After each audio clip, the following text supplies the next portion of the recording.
to the mic with a boom, ping, ping. Wisdom sharper than a beast's fierce sting. Words like fireflies that light the night. He turns the dark into blazing bright. Boom, ping, ping, the truth takes wing. Milwaukee's voice, let the city sing. Boom, ping, ping, hear the freedom ring. Sherwin's the king, oh, the airwaves king.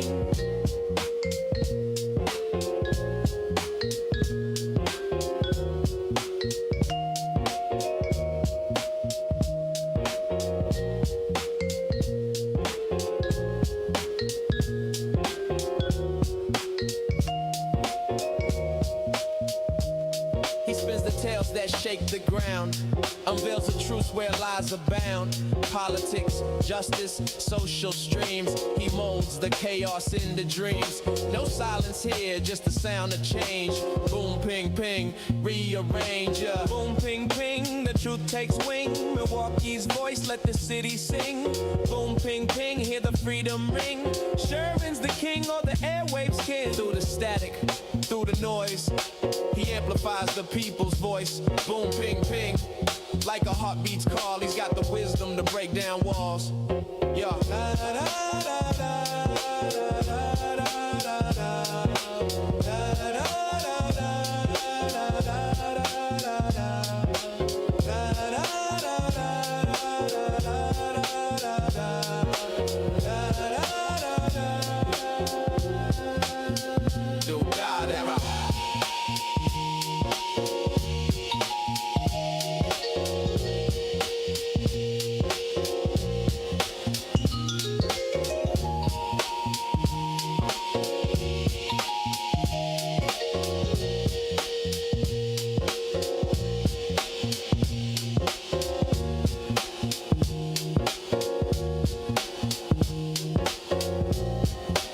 Good morning. Welcome to the program. Today is Wednesday, October 15th, 2025.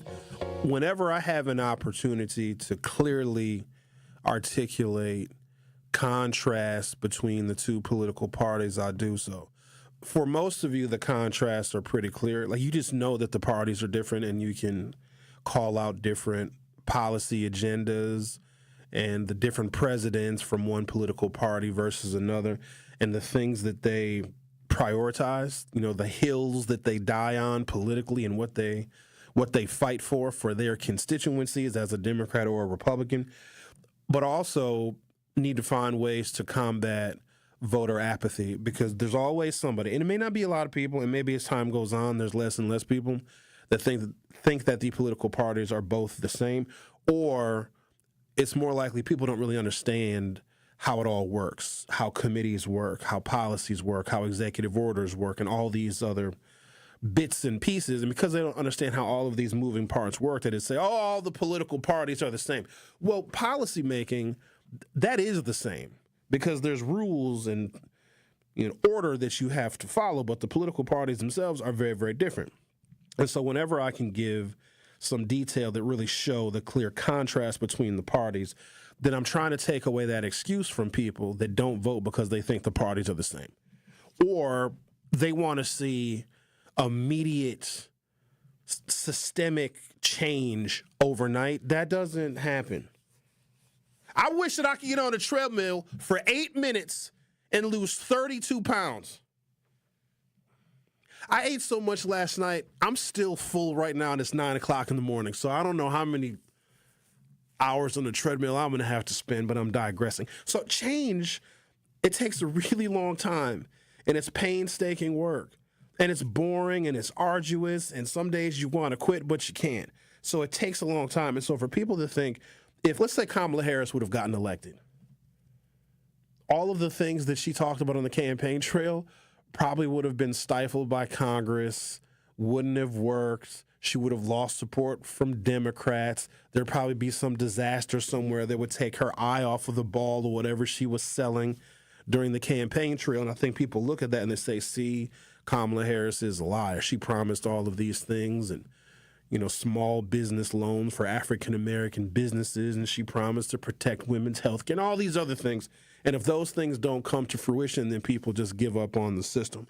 So I think I've got an even more specific way to define the parties. So if you're an African-American black person, and some of you will dress up like one on Halloween. Not necessarily talking to you, but some of you are African-American black people, and some of you African-American black people, when you vote for the Democrats, because the Democratic Party, it seems, favors progress, helping people, assisting people, looking at the problems and the plagues of our society, like, racial bias and homophobia, and the Republicans, they want to destroy organized labor unions. It seems to me that the Democrats, now they have varying degrees of success, they want to make more progress, like protecting people's voting rights, protecting people's right to see a lawyer if you're detained, having major issues with how Donald Trump is executing his deportation efforts. It seems like those things are anti-progress, right?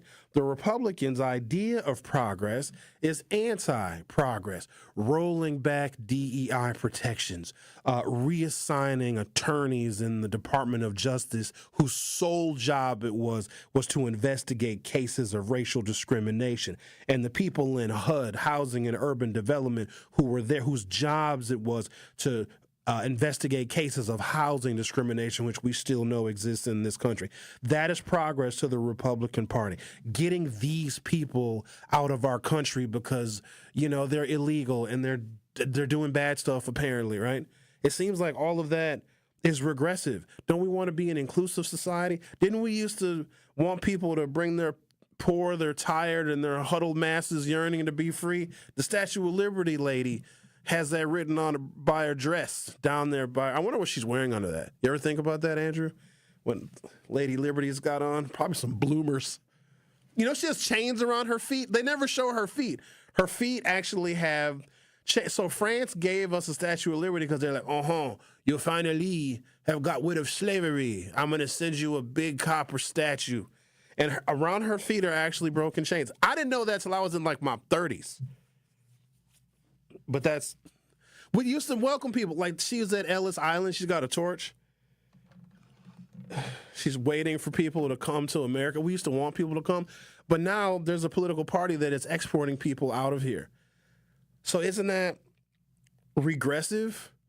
Taking away people's voting rights? Just for a moment. You can be, a Trump supporter and hate all the things that are liberal and progressive, whatever. But please appreciate how long it took for a group of American citizens, really two groups of American citizens, women and then all people of color, how long it took, the fight, the battle, the arrests, the deaths, the beatings, just so people could vote. Like, it took 100 years. And I have information right now where they are still trying to attack voting rights to this day. But that was progress that was made. So if you are aligning your judges, there's a case before the U.S. Supreme Court today that is going to determine if the Voting Rights Act even is able to stand. And if the Supreme Court strikes down Article 2, I'm going to get into some more details of it. I just want to give you like an overview of what is happening right now. If the Supreme Court, they're hearing oral arguments right now, if they strike down like Section 2 of the Voting Rights Act, then not only will the Republicans have won a major battle to dethrone and take the teeth out of the Voting Rights Act, they'll be able to create, wait for it now, 19 new congressional districts that all favor Republicans. So this U.S. Supreme Court decision today can determine whether Donald Trump will have 19 new Republican congressional districts. And where do you think those districts are going to come from? They're going to chop up, they're going to disintegrate, and they're going to dilute African-American voter progress. The word is progress that has been made since the Voting Rights Act, and that was passed 60 years ago in 1965. It seems that progress for this incarnation of the Republican Party, and I'm using this to draw some contrast between the Republicans and the Democrats, progress for this incarnation of the Republican Party is regressing rights for everybody else. Where the Democrats, sometimes the Democrats go a little too far with how progressive they are. They want people of all kinds to pee wherever they want. I always remark on this, and I don't want you guys to think that I'm homophobic or transphobic. Somebody posted in my Facebook group that they said I'd be gay for pay. Let me clarify. I said that I would give a 2-song lap dance for $80,000. That does not make me gay, but it does make me for pay. There's nothing gay about performance art. Thanks, Andrew. Andrew said he's going to make a clip out of that. I know I'm not gay for pay, but come on, $80,000 for 2 songs?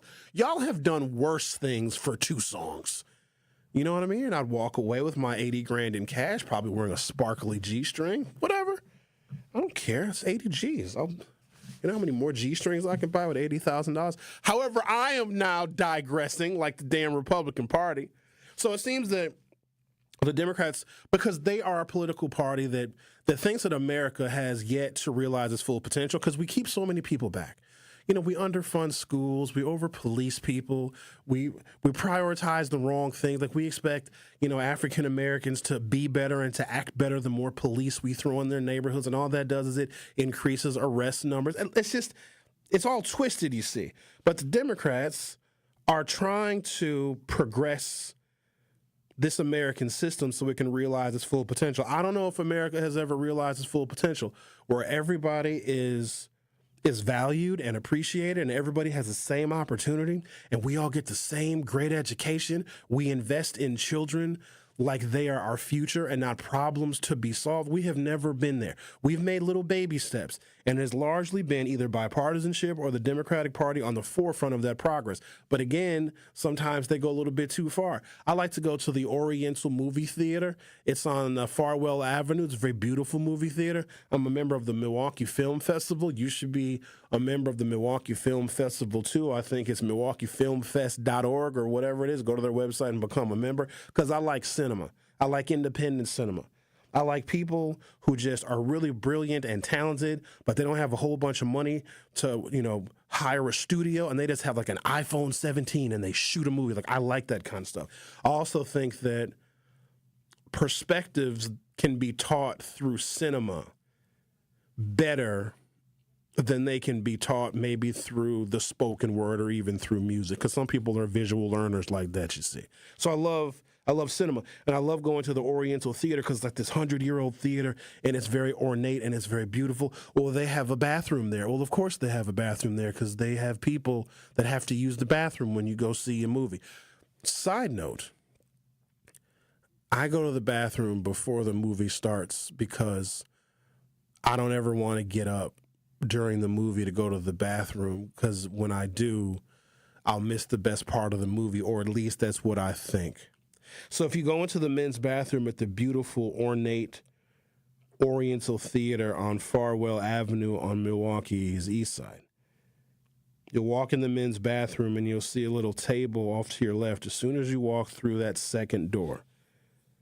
And it's a little table, got a little wicker basket on top of the table. It's the men's bathroom now, and they have feminine hygiene products in the men's bathroom. Now, I can understand if you have like a changing table, because men are fathers, but also technically can have babies too in this incarnation of America, but whatever. But they have, so I'm not bothered by it, but it's just, whose idea was that? Like, oh, doesn't it seem kind of counterintuitive to have maxi pads and tampons in the men's bathroom? No, okay, whatever. What I'm saying is this. Sometimes the damn Democrats go a little bit too far. I assure you it was not a conservative Republican that put together a piece of legislation that said, you know what we need? I'll tell you what we need. Kotex right next to the urinals. A Republican probably didn't do that. Now, again, I'm not. This is not me being homophobic or transphobic. It's just, I can understand how some, I don't know, maybe less enlightened people from smaller towns would see something like that and would totally freak out, and it could totally change their voting behavior and their perspectives on the political parties. So I'm going to take a break. When I come back, I got some details I want to share with you of not only are the political parties very different, but the Republicans are stacking up a lot of progress in their agenda. Now, remember, though, their progress is to take progress away from other people and other groups and other communities that have fought really, really hard for said progress. The Republicans are counting their wins by how many rights they can take away. This is the most fundamental difference between the political parties that I could even offer. As an example, and I'm going to give you even more details so the next argument you get in when someone says the political parties are the same, you're going to say, because Sherwin said there's cotexes in the men's bathroom at the Oriental Theater. Actually, don't bring that up, please, in your next political debate. Seriously, don't bring that up. The Truth with Sherwin Hughes on 101.7 FM. We'll be right back. You are listening to The Truth with Sherwin Hughes on 101.7 The Truth, The Truth app, and 101.7thetruth.com. Need a way to hype up your day? Hey, is this Carolyn? It is. Congratulations, Carolyn. You just won this Congratulations. Woo! God is good all the time. What would you do with $5,000? I'm going to buy my nieces some school clothes because my nephew just passed away. Aww. So I'm going to get them some clothes. Stay tuned into 101.7 The Truth for your chance to be entered into the Gruber Law Office's 5K giveaway. For contest rules, visit 101.7thetruth.com. Talk to these people in terms of how do I register for this program despite my reservations and my previous experiences of rejection? Yes, I tell anybody and everybody that you can buy a house. It may take somebody longer than the other person depending on what your circumstances is with your credit and income and affordability, but you can purchase a house. The first step would be is to register for our program. You can come to our office, 7830 West Burleigh Street, or you can give us a call at 414-461-6330, or just go onto our website, hri-wi.org. Register for the first-time home buyer education workshop. That's going to be your first step to home ownership. During that class, you're going to learn everything that you need to know from A to Z, how to get approved for a house, how to look for a house and put an accepted offer, and how to close on a home. It's The Truth with Sherwin Hughes on 101.7 The Truth, The Truth app, and 101.7thetruth.com.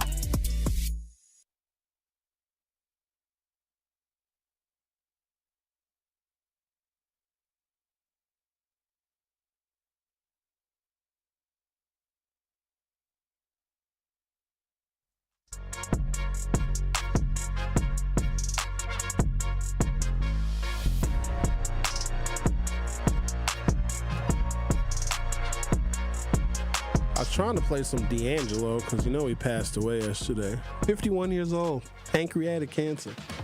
So sad. Such an incredible talent that has been lost. Well, hopefully, if I can get my life together over here, I'll be able to play you guys some Oh, the damn volume is down over here. Well, that's fine. All right, there's contrast between the political parties. So you've been hearing a lot about black unemployment going up, right? Particularly black women. And it's a shame and it's too bad. And, well, I think there's more to it than that. With the cutting of federal government jobs, not just because of the government shutdown. Remember Doge? And Doge is still lingering around the federal government. I think it got more publicity when Elon Musk was there in the White House going through these federal departments and slashing all sorts of things. Anything that was considered woke or left-leaning or a Democratic priority, because remember, the Democrats, and they may not execute this perfectly, and that's what I want people to understand. And so black people who vote for Democrats are sometimes shamed for that because people will say, oh, look at the terrible position you African Americans are in, and you've been voting for Democrats for insert however many years, 60 years, 80 years, whatever. A political party will never be able to deliver people to salvation as long as you still have racism and white supremacy that exists in this country. There was something I posted on a friend's social media page today, and he was lamenting about about racism. And it's crazy because black people always have to find new and creative ways to define racism to white people. White people know precisely what it is, whether they want to admit it or not, or whether they think they benefit from it or not. That's besides the point. As an objective series of facts and history in America, it exists and we know it exists, yet for some reason the burden is on us. It's like we're in court, right? We have to prove beyond the reasonable doubt that racism actually exists. We got to find all these new and creative ways. And so someone had posted something on the Facebook saying that, oh, America can't realize its full potential because of racism, and then blah, blah, blah, blah, blah. And so Sherwin just had to chime in. I don't know if this nation knows how to exist and knows how to function without some kind of racial bias, because it never has before. It would, if you removed it all, and I don't even know where you would start, but if you removed all of the bias that exists, and the bias a lot of times it's in people's minds. You may have an attitude about black people, and maybe it's founded, maybe it's not. Maybe you just don't like black folks, but here's the problem. You might be the CEO of a company, and your attitude about African Americans will absolutely prevent you from hiring African Americans, and when they work there, if they happen to slip through the cracks and get hired at your company where you're the CEO and you don't like black people, they're probably going to be judged a little bit differently, right? So a lot of times this is the figment of people's imagination, this racial bias that exists. It's real, but we still have to go above and beyond to try and prove it. And I don't know if America could function without it, even though most of us agree that it's such a horrible barrier, and it's really expensive too, because we are sacrificing our talent based upon generalizations and stupid stereotypes, and we cannot realize our full potential because there are some people who are destined to be excellent, but they happen to live in the wrong zip code and happen to be born the wrong color. And not only does that person lose, I think America loses too, because how much talent are we throwing away or locking away in prison for, misdemeanor drug offenses and other minor infractions? We ruin people's lives over stupid stuff because we believe that they are not deserving or they're not smart enough to be a part of the American dream. And so if you take away all of the bias that exists, then and only then can we start to realize the full potential of what this nation can be. But I don't know how that's possible because America has never existed without it. It's almost like African Americans represent a kind of sobriety for America that this nation is not ready to deal with. It needs the needle. It needs the bottle. It needs that crutch. It needs what it believes is an advantage of racism. If we remove all the Mexicans and we marginalize all the black people and we dilute the black people's political representation by making more Republican congressional districts, and we silence the voices of African Americans in Congress, and we deport people and we lock people up and we take away people's food subsidies and all the other benefits that they qualify for, then everybody else is going to be great by us harming all of these people. No. And you have all of the other folks who are impacted by these really, really poor political decisions are basically yelling and screaming, please stop hurting us. Please stop underfunding our schools. Please stop sending in more police when we did not ask for them. We are urging the rest of America to sober up, but America can't. It's drunk on its own racial bias. We're that nagging person that said, why don't you just quit drinking? The problem is America's addiction is not alcohol, it's racism.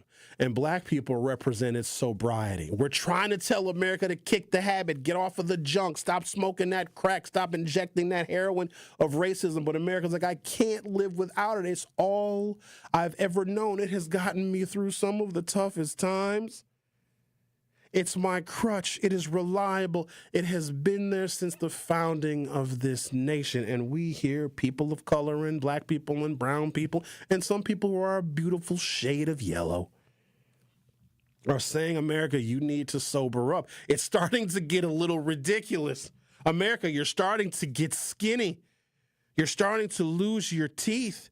You're starting to sacrifice your own people. You're hurting your own family members because of your addiction to racism. And now it has an entire political party that is feeding. See, the Republicans are selling the dope of racism. They're selling the addiction, and there's people willing to buy it. You can have a working class or a poor white person in the South that will vote for a Republican because they want to get high off of that racism too, because they think it's going to make their situation better if there's no black people and if there's no Mexicans and if black people aren't able to cast ballots. They think that they're going to get something out of that. No, you're not. In fact, when benefits are cut or reduced, that poor white person in the South who continues to vote for Republicans, they're actually going to end up hurting themselves. But they want to feel that high. They think that there's something to be gained by punishing all these other people. The junkie never gains anything. The junkie is delusional. This nation is delusional. Now, yesterday was Charlie Kirk's birthday. I didn't say a lot about that. But a lot of his rhetoric was encouraging America's addiction to its racial bias. By using numbers and facts and statistics and the way he recited them so quickly and didn't really allow for rebuttal, it sounded really, really intelligent, didn't it? And he had an answer for everything. I actually admired his trickery in his debate. Here's the other thing. He would have been 32 years old, I believe, yesterday, Charlie Kirk. I'm not at all minimizing his death. But what he did is he debated kids. Sherwin Hughes ain't going around and debating kids that are still in school when I have a 30-year advantage over them in life, in job experience, and everything else. Like I could shame a kid in a hurry. And I wouldn't ever want to pride myself on, I'm going to shame these kids. But it's also a part of I don't even want to call it an agenda because the word agenda gets overused. The conservatives know, and they've always known, the more educated people are, the more likely they are to be Democrats. What a coincidence. And they have been saying, more recently, more loudly, college is a waste of money. Don't go to college. You're just going to be indoctrinated. You're going to be indoctrinated with actual facts that can make you a critical thinker so you can know what the hell your country is doing to you. Your country is selling you a pipe dream of, oh, no, if we hurt all these other people and ship all these other people out of here, then America's going to be great. Educated people know better than that. And so over the decades, they have reduced the subsidies for college education. In the 1960s, hell, you could go to Cal Berkeley for $300. Now it's probably going to cost you 10 times that, maybe 100 times that.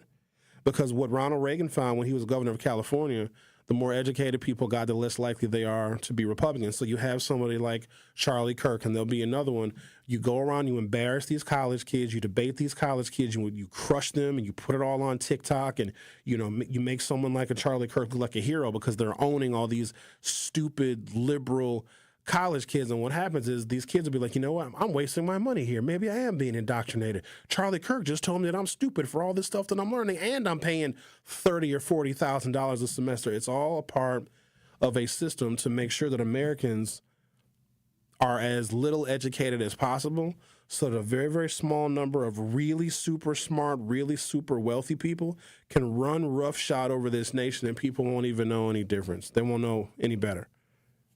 And your money's going to get taken. They're going to siphon off your tax dollars and give it to more wealthy people. And you think that some benefit is going to come back to you. It is not. There's major contrast between the political parties. And on today's program, I'm going to continue to illustrate what those contrasts are. One political party seeds its progress by taking progress away from other people, while you have the other political party, I'm going to call them the opposition party, they see progress as actual progress and us moving toward a more fair and just society. The Truth with Sherwin Hughes on 101.7 FM. We'll be right back. More of The Truth with Sherwin Hughes is next on 101.7 The Truth, The Truth app, and 1017thetruth.com. The Humane Animal Welfare Society, HAWS, believes in keeping pets healthy and families together. No one should have to choose between rent and veterinary care. The Wellness Clinic at HAWS Animal Shelter in Waukesha offers important basics of dog and cat care to our community. Pet owners can schedule general exams, sick visits, receive vaccinations, even get preventatives and nail trims. Appointments are available weekdays and can be scheduled by calling 262-542-8852. Contact HAWS of Waukesha today for your pet's care. Your big night deserves more than just music. Prom, homecoming, graduation, weddings, corporate gatherings. Every occasion deserves a soundtrack that elevates the moment. I'm Kyrie, DJ Ree Maniac Brooks, community leader and your dedicated DJ. From the very first consultation to the last track, I'll make sure every detail aligns with your vision. For more information about how you can make your event unforgettable, visit www.djreemaniac.com. That's www.djreemaniac.com. Make your event an experience with DJ Ree Maniac.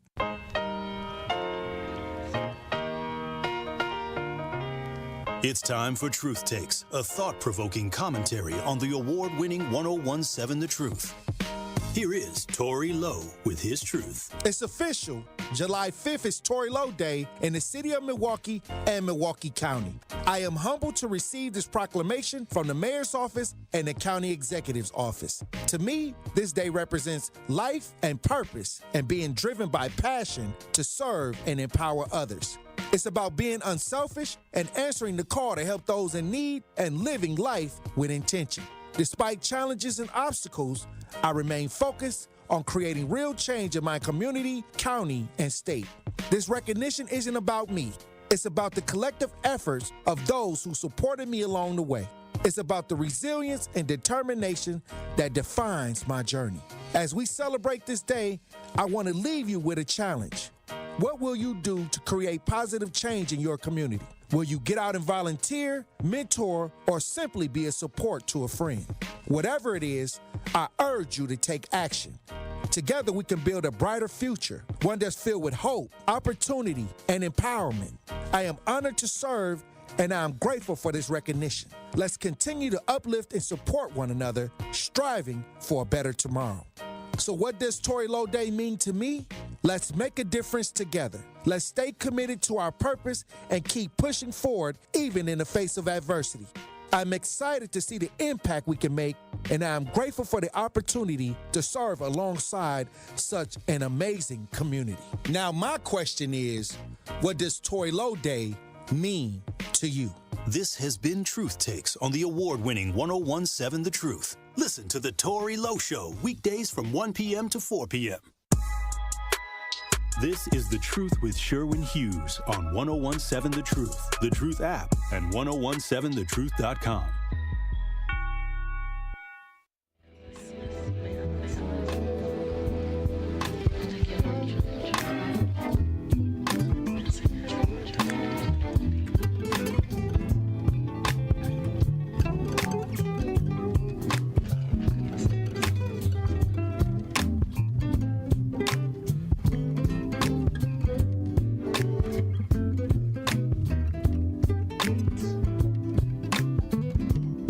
There's been a lot of articles. I got like 3 of them right here. Just shocked at black unemployment. And no, it's black women that have been being hit particularly hard, right? So when you have the reduction of the federal workforce, a lot of African-American men and women work for the federal government because they were the first large employer in the United States to say, we're going to take affirmative and decisive action to make sure there is no racial discrimination in hiring federal government employees. And so that was like a welcome mat to a lot of African Americans who were finding it difficult to get jobs in the private sector in America while you still had Jim Crow in about a third or so of the country. And so when you purge federal workers, we don't need them anymore. They're spending too much taxpayer dollars. But just let's be clear. There are people that work for the federal government that protect this nation, that protect people's rights, that go after people that are racially discriminating, that people that are racially profiling and denying people due process. Like that is what the federal government does, and make sure that laws that are passed by Congress are being executed by these federal workers. And so when you reduce that federal workforce, you are creating more vulnerabilities in America. Let me tell you something about America. You can't make this country more vulnerable. Let me tell you why. There's a whole bunch of reasons. I'm going to tell you this one. We got too many guns to create vulnerabilities in communities in this nation, because they'll shoot their way out of anything. If somebody is feeling sad, low, depressed, lost their job, their relationship is on the brink, they have access to guns 24 hours a day, 7 days a week. So we need to be intentional in not creating more harm. In fact, we need to be intentional in creating more help. And so we've been reading all these headlines and all these stories about black unemployment starting to surge. Did you know that African Americans are overrepresented in federal government employment? Did you know that? Now, it depends on what data you're looking at. Quite honestly, I don't think anybody knows how many black people are in this country because I'm not even sure who a black person is nowadays. You got black Cuban, black Latino, black Hispanic, black African American descended from whatever, however many there are of us. Maybe it's 13%. Let's use that number because it seems common. We are just under 20% of the federal government employees. So we are overrepresented as African American black people in the federal government. So when you fire and furlough large swaths of federal employees, you are going to have a really major impact on African American employment. That's one thing. Then you have the reduction of DEI. I think DEI was executed poorly, and I don't think it should have been marketed. A company should have just made a decision like, oh, our managers, our boards of directors are not really reflective of the demographic of the city in which we have our businesses and our headquarters. Let's just be a little more intentional so that we as a company can be more flexible and fluid as the demographics change, as the demographics of our customers change, as the demographics of the city and the town that we are bedded down in change. They marketed it because after George Floyd, white people did some real interesting stuff. Don't worry, they've stopped doing it now. So when George Floyd was killed, white people were like, oh, wow, that really sucks. That was a terrible thing, and I'm really moved by that. I need to do something so that some black people know that I wouldn't kill a black man. How about I put a Black Lives Matter sign in my yard? How about I wear a Black Lives Matter T-shirt for, I don't know, the summer?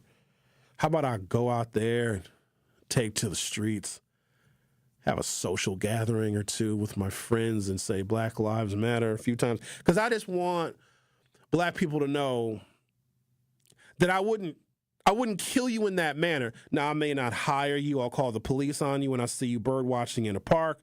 I'll use disparaging language when I talk about you. I'll say that you're lazy. I'll say that you're a welfare queen. But I wouldn't kill you. So, wow, they were really moved by George Floyd. And they said, well, we need to do something more substantial. Let's have diversity, equity, and inclusion initiatives. And then let's hire people to come in and have like trainings, diversity, equity, and inclusion trainings here in our corporation. Have you guys ever had the privilege? So there's DEI trainings, and then there's like sexual harassment in the workplace trainings too. They're so good. They do absolutely no good whatsoever, because if somebody has that kind of bias, they probably always had it or they've grown up with it. You think that sitting through a 45-minute seminar on Zoom is going to de-sexually harass a man? I'm going to tell you what. But I know why companies do it, because they can say, well, we put him through the training, so we're absolved of all liability. Some of these men, just to give an example, and how these damn programs, they don't work, and they're not designed to work, and DEI programs don't work. If you're a racist and they make you sit through a diversity, equity, and inclusion training on how to be respectful to your black employees, the racist person is like, boy, oh boy, I can't wait to get out of here and beat me up an N-word. They get even more racist when you tell a racist person, here's how you stop being racist, over Zoom. But you got some guys that when you have the sexual harassment trainings became common and more popular after the Me Too movement. Me Too movement shocked the hell out of me. All of a sudden, my timeline was just flooded with women who had been Me Too'd, and it was eye-opening for me. It was very sobering for me, because I felt horrible that this happened to so many women that I know, that I like, that I love, members of my family, and I wanted to be much more intentional in being woke to how men can sometimes marginalize women and not even really realize it. So a lot of companies are like, oh, we're going to take advantage of this moment, like they did with George Floyd and the whole Black Lives Matter thing that they were promoting, and having the diversity, equity, and inclusion trainings and being much more intentional. You know, some of these companies and corporations were putting it right on their website. We support DEI, just because they didn't want to be put into that basket of deplorables that does exist in this country where because there's a lot of people that were okay with George Floyd dying. You remember that? There's a whole bunch of people said, oh, he was a drug addict and, the cop didn't kill him. It was because he was high on methamphetamine, whatever the hell it may be. And I think it was smart for companies that make a tremendous amount of money and profit off of the black community for those companies to say, hey, we don't support that. Here's some initiatives that we are putting together, even though those initiatives are just for show and they don't work. Like the man who is a sexual harasser of women in the workplace or wherever else, you put him through that training, that anti-sexual harassment training. Like during the training, he's thinking about who he's going to sexually harass. He's like, I can't wait to get out of this training. I'm going to grab so many butts. I'm going to grab asses. Like he's just sitting thinking about all the sexual harassment he's going to do. So there was a reckoning because I think we pushed America too far, too fast. And that's not something that I should say because that's something that bigots would say, oh, all of these changes and all of these civil rights movements during the 1960s, it's moving too fast. Change needs to happen slowly. Well, it does. And you cannot take someone whose whole developmental environment was anti-woman and anti-black and then think because of an incident, whether it be Me Too, that movement, or the murder of George Floyd, that all of these people that have been anti-woman and anti-black are all of a sudden going to see the error of their ways and straighten up and fly right. And there was a point, it seemed, where African Americans were making progress.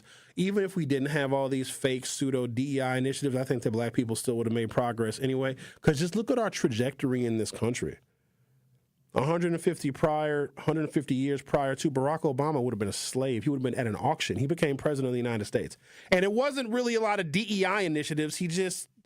We progressed. We're a lot better off right now, even though we're not perfect, than we were 150 years ago, 200 years ago, et cetera. And I think that the progress that African Americans have made, because, you work hard, you go to school, you advance up the corporate ladder, or you become an entrepreneur, you become a homeowner, you get married, you have kids. If you follow that formula, for a lot of people, that is going to be a ticket to success. Because that's what we've been told. Hey, black people, here's how you need to act, here's how you need to behave. And some of us actually acted and behaved that way, and lo and behold, we became successful. But I think our success breeded a kind of jealousy to where there was a backlash to anything that favored black progress because we were making a bit too much too fast. And then all the DEI came crashing down, and Donald Trump said, yeah, I'm sick of it too. You elect me, we will destroy all of it. We will get rid of these leftist liberal policies, and we will get these illegals out of here because, they're the ones bringing the drugs into the country. And this is what brought us to where we are right now. And it's solidified that the Republicans' progress is measured in how much progress they can take away from other people. I'm going to pause, come back. I want to share with you an article that I found in News One, and it kind of frames how the larger majority media in this country they're so shocked that black unemployment is going up. It's a racial purge that is going on that is being fostered by this administration, because the more black people that are out of work, especially in the federal government, and that are out of their top brass positions at the Pentagon. Don't get me started on how Pete Hegseth is literally demoting people that have earned their rank because maybe they're gay, maybe they're a woman. See, to Pete Hegseth, you can't be a general or you can't be a brigadier commander if you're a woman. They promoted you because of the Me Too movement. They are purging the progress of people. And they are calling that accomplishment. And that's one political party versus another. The Truth with Sherwin Hughes on 101.7 FM. We'll be right back.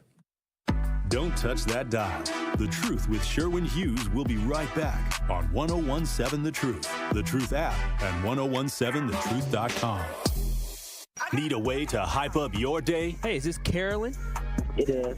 Congratulations, Carolyn. You just won this Congratulations. money. Woo! God is good all the time. What would you do with $5,000? I'm going to buy my nieces some school clothes because my nephew just passed away. Oh. So I'm going to get them some clothes. Stay tuned into 1017 The Truth for your chance to be entered into the Gruber Law Office's 5K giveaway.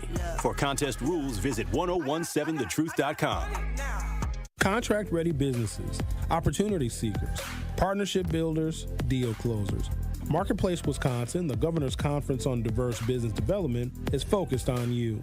This event puts small businesses like yours in the room with buyers, partners, and mentors who can help open doors to bigger opportunities. Join us online December 9th, in person December 10th and 11th at the Baird Center in downtown Milwaukee. Whether you're in construction, looking for contracts, or a service provider ready to grow, Marketplace Wisconsin is for you. Meet one-on-one with government reps, corporate buyers, and resource providers. Small businesses like yours keep Wisconsin moving forward. Wisconsin Economic Development Corporation is here to propel your growth. So join them for Marketplace Wisconsin, the Governor's Conference on Diverse Business Development, December 10th and 11th. Register at marketplacewisconsin.com. That's marketplacewisconsin.com. Presented by WEDC. Let's look forward together. Your home has been working hard for you.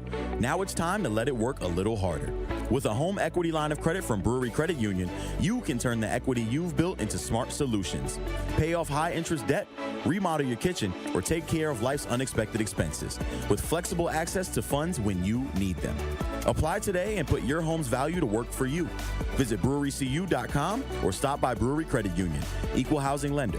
Federally insured by NCUA. 1017 The Truth is the proud home of Marquette Hilltoppers football. Join The Truth next Friday night as the Hilltoppers look to finish the season strong as they take on the Germantown Warhawks. Join our coverage starting at 6:30 p.m., leading up to kickoff at 7 p.m. Marquette Hilltoppers football is presented by Gruber Law Offices. One call, that's all. And sponsored by Left's Lucky Town, C.G. Schmidt, Capital Insurance Agency, Boyle Fredrickson, Annex Wealth Management, Magic Productions, and Burghardt Sporting Goods. Join us for the Greater Milwaukee Urban League's annual Black and White Ball on November 1st at the Baird Center. This elegant evening supports vital programs in employment, education, and economic opportunity for our community. Enjoy an unforgettable performance by national recording artist Sean Hinton and step out in your finest black and white attire and be part of something transformative. It's not too late to be a sponsor or reserve your seats by visiting gmul.org. That is gmul.org. The Black and White Ball. Building brighter futures together. It's The Truth with Sherwin Hughes on 1017 The Truth, The Truth app, and 1017thetruth.com. Whoa, whoa, whoa, yeah, yeah, yeah. Whoa, whoa, whoa, yeah, yeah, yeah. Ooh, ooh, ooh. For months, we've been flooded with stories about the sudden rise in black unemployment. Nearly every one of them, from Politico to Axios to Time Magazine to MSNBC News, has focused on black women. This article appears in News One. I'll also share a link to this article in the Hughes Views Facebook group. We've seen the same template. Sympathetic portraits of college-educated women juggling multiple jobs, stuck in low-wage positions, or pushed out of professional spaces they help build. Each piece comes wrapped in the same language of concern with phrases like, quote, economic headwinds or policy shifts and labor market cooling. But beneath that polite vocabulary lies the truth. Most of these outlets refuse to say out loud, what's happening to black women isn't a downturn. It's a pattern hiding in plain sight in a deliberate racial targeting. So I'm going to pause right there and just want you to think for a moment. If job and economic competition is something on the forefront of people's minds, because everything is much more competitive, and we're not just competing against one another. Like older people that maybe didn't save for retirement, they might be competing against a younger person entering the workforce. We're also competing against artificial intelligence, which is threatening to take all sorts of jobs, right? So we're in a hyper-competitive environment. And if you feel the competitive nature of the job market, where you have to be the smartest and the brightest. You got to have the best resume. And more importantly, you got to be connected. You got to be networked. And you feel all of this pressure in this job market, because the job market now, as much as people want to say it's about merit, it isn't. I know people that suck and got great jobs because of who they know. And when I say they suck, they're awful. Like, they're hurting companies, but boy, they knew they went to play golf with the CEO's nephew. Got the job. So if you have a sense of this hyper-competitive nature of the job market and you have major economic anxiety, which Americans have, we're afraid of losing our jobs and losing our ability to pay the rent and the mortgage, then you think, well, if we get rid of these other people that are here illegally, because they're taking jobs too. Not only are they taking jobs, they're qualifying for benefits. So if we get rid of them, then it may make me feel better about my economic anxiety. Donald Trump promoted that probably better than anybody else. He convinced even black people, because illegal migrants have never been our issue. If black people have a beef, everybody knows about it, because we tell everybody. We put it in our music and our art. It's a part of our culture. If we have issues with something or someone or a system, what hip-hop artist has made a discography of how these Mexicans are coming over here and eating all our cornflakes and taking all of our jobs? They're not our issue. White supremacy is our issue. But you have a whole bunch of people that think, oh, well, these people are here illegally and they're taking a bunch of jobs. So I'm just going to step back and say this. There are about 1 million less undocumented people in what I'm going to call American circulation. So they are either detained here in America, so they're not working. So whatever job they had, it's open. Or they have been shipped back to their countries, okay? Or they're just not leaving the house because they're afraid of being deported. Like, they're not taking their kids to school, because we've seen stories of parents getting pulled out of their damn minivans in the school pickup line, and the child comes out. And remember, the child very well may be an American citizen, but their mother or their father is not. And the child comes out, sees the minivan, but their mother or father is not in it. Really horrible stuff going on. So you have 1 million less people in circulation right now, and unemployment numbers for everybody are still going up. So that has demonstrated the lie within 10 months of this administration. You're going to have more jobs and more employment once we deport 11 million people. If we deport 11 million people, we will not have an American economy, because 70% of this American economy is consumer spending. Why do we think, for some reason, that when people come to this country and if they're undocumented or whatever, that they don't spend money? They spend a lot of money. They buy a lot of stuff. They fuel the American economy. And they perform jobs and labors that Americans don't want to do. Our friends over at the MMAC, the Metropolitan Milwaukee Association of Commerce, a very conservative organization, as most chambers of commerce are. They're very pro-business, and their policies they support are also very pro-business. Someone over there, I ain't going to tell you who, said, Sherwin, we're concerned. I said, oh, tell me why. The dairy industry in Wisconsin, which is a strong industry, is supported damn near exclusively with migrant labor. Meaning, if the deportation wishes come true, you're going to gut Wisconsin's industry. Because here's the thing. Y'all can tell me the best cheese curds, but don't know, none of y'all want to milk the cows. Speaking of cheese curds, so we have a new restaurant here in the market hall called Bibizito. Andrew, have you eaten at Bibizito? They're a Minnesota company, and I can tell because their cheese curds suck. They're awful. If there's no cheese pull, then it's not a good cheese curd. I didn't like it at all. Our dairy industry, which makes your Culver's ice creams. I used to not give Culver's the respect it deserves. I used to say that Culver's was overrated. No, it's not. It is not. Culver's has this, sometimes I don't eat meat. I like to eat the vegetarian things. Culver's has a Harvest veggie burger. It's delicious.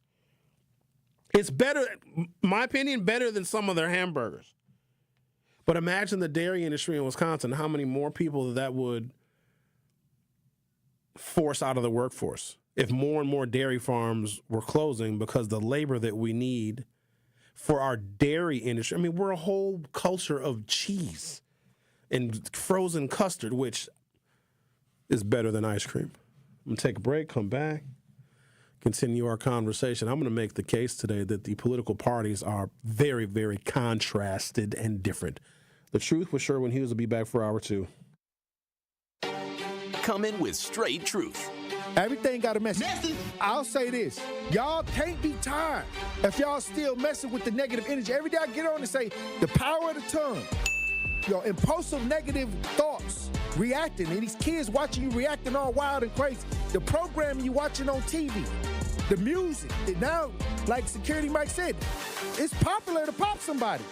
It's popular now. And these kids coming back, they coming back to somebody's house. They coming to eat a meal at somebody's house. They hanging out with somebody in the neighborhood who got a house, who paying the rent. They hanging out with you. They may be your relative. They may be your buddy.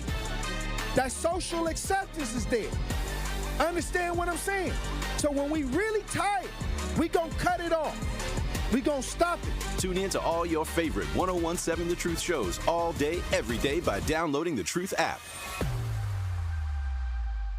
Where strong voices meet strong opinions. Tell your kids who were supposed to be the 7th generation that Paw Paw's an idiot because Paw Paw decided he wanted to be Make America Great, but meanwhile, the Chinese ain't buying soybeans from us no more because of policies Donald Trump put in, and they voted for us. You know, I don't know what we're gonna do. I know what you should have did. You should have voted for somebody that wasn't gonna put tariffs out there. I love God, but God can't save you from nonsense. You don't deserve a bailout. You can't sit here and vote one way, and then when your economy gets decimated, your way of life gets destroyed, you want to pray to God? God didn't tell you to go to that poll and vote against your own best interest. That was your own damn problem. That was you. Don't ask for prayer when you block your own blessing. That's why I don't feel bad for these farmers. You voted for this, and now you reap what you sow. Truth to Power with Kyle Wallace, every weekday from 12 to 1. Streaming live on YouTube and on 1017 The Truth. The more you listen to your kids, the closer you'll be. So we asked kids, what do you want your parents to hear? I feel sometimes that I'm not listened to. I would just want you to listen to me more often and evaluate situations with me and lead me towards success. We're not adults, so just be there and listen. I just want someone to yap to. And I just feel like I'll be fine if someone just hears me talk and talk and talk and talk and talk and talk and talk. You're doing a really good job. And I don't think I tell you that enough. And I know sometimes we get into it and it's just hard on both of us. But, try to understand me more and I'll try to do the same. Listening is a form of love. Find resources to help you support your kids and their emotional well-being at sounditouttogether.org. That's sounditouttogether.org. Brought to you by the Ad Council and Pivotal. Get the truth and nothing but the truth with Sherwin Hughes every weekday from 9 a.m. to 12 p.m. on 1017 FM, 1510 a.m. WGKB Waukesha, and W269DL Milwaukee, a locally owned Good Karma brand station. It's The Truth with Sherwin Hughes on 1017 The Truth, the Truth app, and 1017thetruth.com.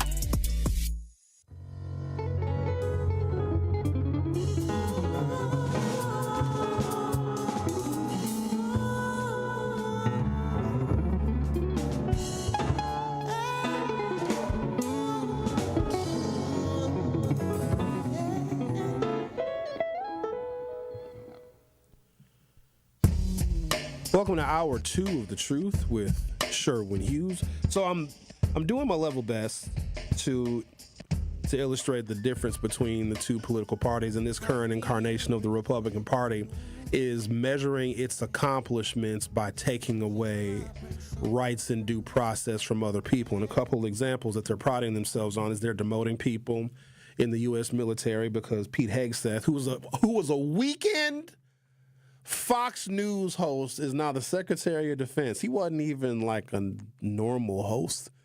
He was a fill-in he was a B-team anchor. Now he leads the most powerful military the world has ever seen. They have reassigned or fired lawyers in the Department of Justice's Civil Rights Division. You know, the lawyers that investigate cases of discrimination, meaning you can now more freely and openly discriminate against anybody you want, and there are less people at the federal level to investigate it. They have fired or reassigned lawyers that work for the Housing and Urban Development Department, so there are less people investigating and pursuing those who discriminate when it comes to offering affordable housing to individuals, and they are calling that an accomplishment because they're saying, oh, we're saving the taxpayers a bunch of money. There's also a pretty significant purge, and you're going to hear that word quite a bit on today's program, a purge of federal workers because, well, you know, they're wasting all that money. So I personally don't think that having lawyers in the Department of Justice and HUD and other agencies that are there to investigate discrimination, like, to me, that's not a waste of money. That is protecting people's rights because, you know, discrimination is illegal. But with the cuts to the Department of Education, that's even more significant. So a lot of folks may be unaware of this. The Department of Education is to make sure that racial discrimination in our education pedagogy in this country is limited and mitigated. And if there are schools that need help, if there are schools that have children that are underperforming, the U.S. Department of Education can offer grants and help them hire more teachers and provide additional resources for those schools because, you know, there was a period of time where we wanted American children to be academically prepared. Now, it doesn't seem that way, does it? It does not seem like we universally want all American children to be academically prepared. Why do you think that is? And that's been a shift over the last 50 years. We're caring less and less and less about the poor performance of students. Why do you think that is? Because the majority of children in this country are not white. For the first time in American history, 51, 52, maybe 53% of the children under the age of 18 are children of color. Why in the hell would white people want to educate them? Think about it. Get your emotion out of it. And some of you think, but Sherwin, they're children. White supremacy is not equipped to have feelings and emotion and empathy. It is not going to use its power to help non-white people. That's not the point. Let's talk to, I hope I'm saying the name right, Sharisa. Can you turn your radio down, Sharisa? Are you? I'm sorry, Sherwin. Oh. It was not Sharisa. It was Lisa. Boy, Andrew messed that one up. I'm sorry about that. He ain't even come close. Andrew, that's okay. Yeah. Good morning. How are you? I'm good. How are you? I'm doing good today. Oh, this is Lisa. Lisa that was in the hospital. You don't even sound like yourself, Lisa. Apparently not, because Andrew thought your name was Sharissa. Yeah, Lisa's always in the hospital. But, you know, I'm sorry. I was watching the wrong show this morning. Huh? You know, I watch you on YouTube, so I was watching the wrong show. So I'm just not listening. I don't know what the topic is for today. Hang on. I'm sorry. Everybody relax. Hang on a second. You were watching the wrong show. So you were watching my program, but like on a different day? Yes. But it wasn't you. It was the young lady and what's his name? The one that said Cousin Subs. What's his name? What's the DJ that says Cousin's name? Homer and Bailey? Yeah. Good. Homer Bailey. They were talking about, and she said it was rainy, so they said it's raining outside. So then they started talking about a kid was left on the school bus and all that. So that's why. So you have nothing to say about what I'm talking about on today? Just nothing. Just not a thing. Oh, well, I'm sorry, love. I apologize. What were you talking about? Chicken wings. Who got the best chicken wing? I sure do love Mr. Fried Chicken. Woo-wee. I can't have no fried food anymore. You can't have no fried food no more. Oh, no. No. Mm-mm. Fried chicken. Finger looking good. Num, num, num, num, num. You can air fry it. So that's cool. Lisa, you called my radio show to tell me that you were listening to another radio show, haven't been listening to this radio show, and then you asked me what I'm talking about on this radio show that you're not listening to. You know, if you go to YouTube I'm listening to you now. I'm on YouTube. I'm looking at you. I look at you every day. So you can rewind this YouTube episode, and then that's the stuff I'm talking about. Okay. And what happened? did. You were talking about the education, Trump purging, things in that sort. Am I correct? You are. So maybe you have been listening to today's show. So do you have any questions or comments based upon what I have been discussing since 9 a.m.? Well, yeah, Trump, for some reason, he's just getting back at people that get back at him. But, I'm just going to I'm looking forward for the next year when he starts fighting for his life, trying to fight to stay in the White House. Now, I'm confused. Why? I know I've heard you say it. Hush. I heard you say this a couple of times. Trump, you can only get in the White House twice. That's 8 years. He can't go any further than he can't get a third seat. Correct? Technically, no, correct? But he can. Yeah, but the rules don't apply anymore, Lisa. So I don't know. I can't answer that for certain. The rules that we thought existed don't apply because there's no one to enforce them. Okay, when did they stop applying? What year, what date? January 20th, 2025, roughly. Oh, when he was in the seat the first time. There were still some rules there, and the rules were enacted because if you did things that were considered high crimes and misdemeanors, there was a process called impeachment. If you broke laws in states like New York, you would be charged with 34 felonies, and that information would be presented to a grand jury, and then you would be found guilty. If you were trying to commit election fraud and voter fraud in Georgia by asking the Secretary of State to find you 11,780 votes, then you would have federal prosecutors pursuing you. So the rules did still exist during his first term. All of those prosecutions for the malfeasance he is committing right now is all going unpunished. So that's why I'm saying there's no rules anymore. So even though the Constitution states no president can serve more than 2 terms, there's no one to enforce it. And if he decides he doesn't want to leave, who's going to get him out? What is the Mayflower moving truck just going to start moving his stuff out? Donald Trump will use the American military to allow him to stay in that White House until he doesn't want to be there anymore. And who's going to stop him? The American military is in about 15 cities as it is right now. We can't do anything about that. You got citizens that can't remove the damn army from their own streets. And if Trump wants to stay in the White House, who's going to remove him? But if another politician wins, then he will not be the president. Who's to say another politician is going to win? Vladimir Putin said it doesn't matter how many votes get counted. It doesn't matter how many votes get cast. It matters who counts them. Right. Yeah, so who's to say that another politician is going to win? Africa is looking really good. All right. Yeah, I just pray that I get a kidney. So I get a kidney. I love him. Okay, America, you cool. It's time for me to go because this Constitution thing. No. We the people, so you just want you only in this country so you can get a kidney, then you off to Africa. No, go get you an African kidney. I would like it, but Africa don't give that many kidneys away. Oh, so you just want to stay in America and get you? I see how it is. You ain't even loyal. I thought about going to. Listen, what are we even talking about right now? You don't even vote. Well, I do pay attention. I pay taxes. Yeah. All right, thank you, Lisa. I hope you get a kidney, an African one, or a Mexican kidney, or a Chinese kidney. I hope you get a. You have a good day, Cheryl. Okay, you too now. All right then now. Oh, okay. Bye-bye. All right now. Go ahead now with your bad self. Going on. Okay. You go ahead with your bad self. All right now. Okay then. Bye. Hold on. Why you getting an attitude? What's wrong with you? I ain't getting no attitude. Why you looking all at the camera?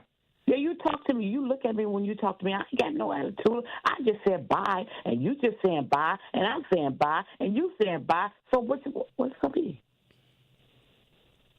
Don't look at your fingernails. Let me tell you something. I shouldn't say this, but I can see why they enslave some of y'all. I can see. Bye, Lisa. Golly. Rhea is filling in and producing. Hi, Rhea. Are you you're not shocked by any of this, are you? Oh no, I missed it. Okay.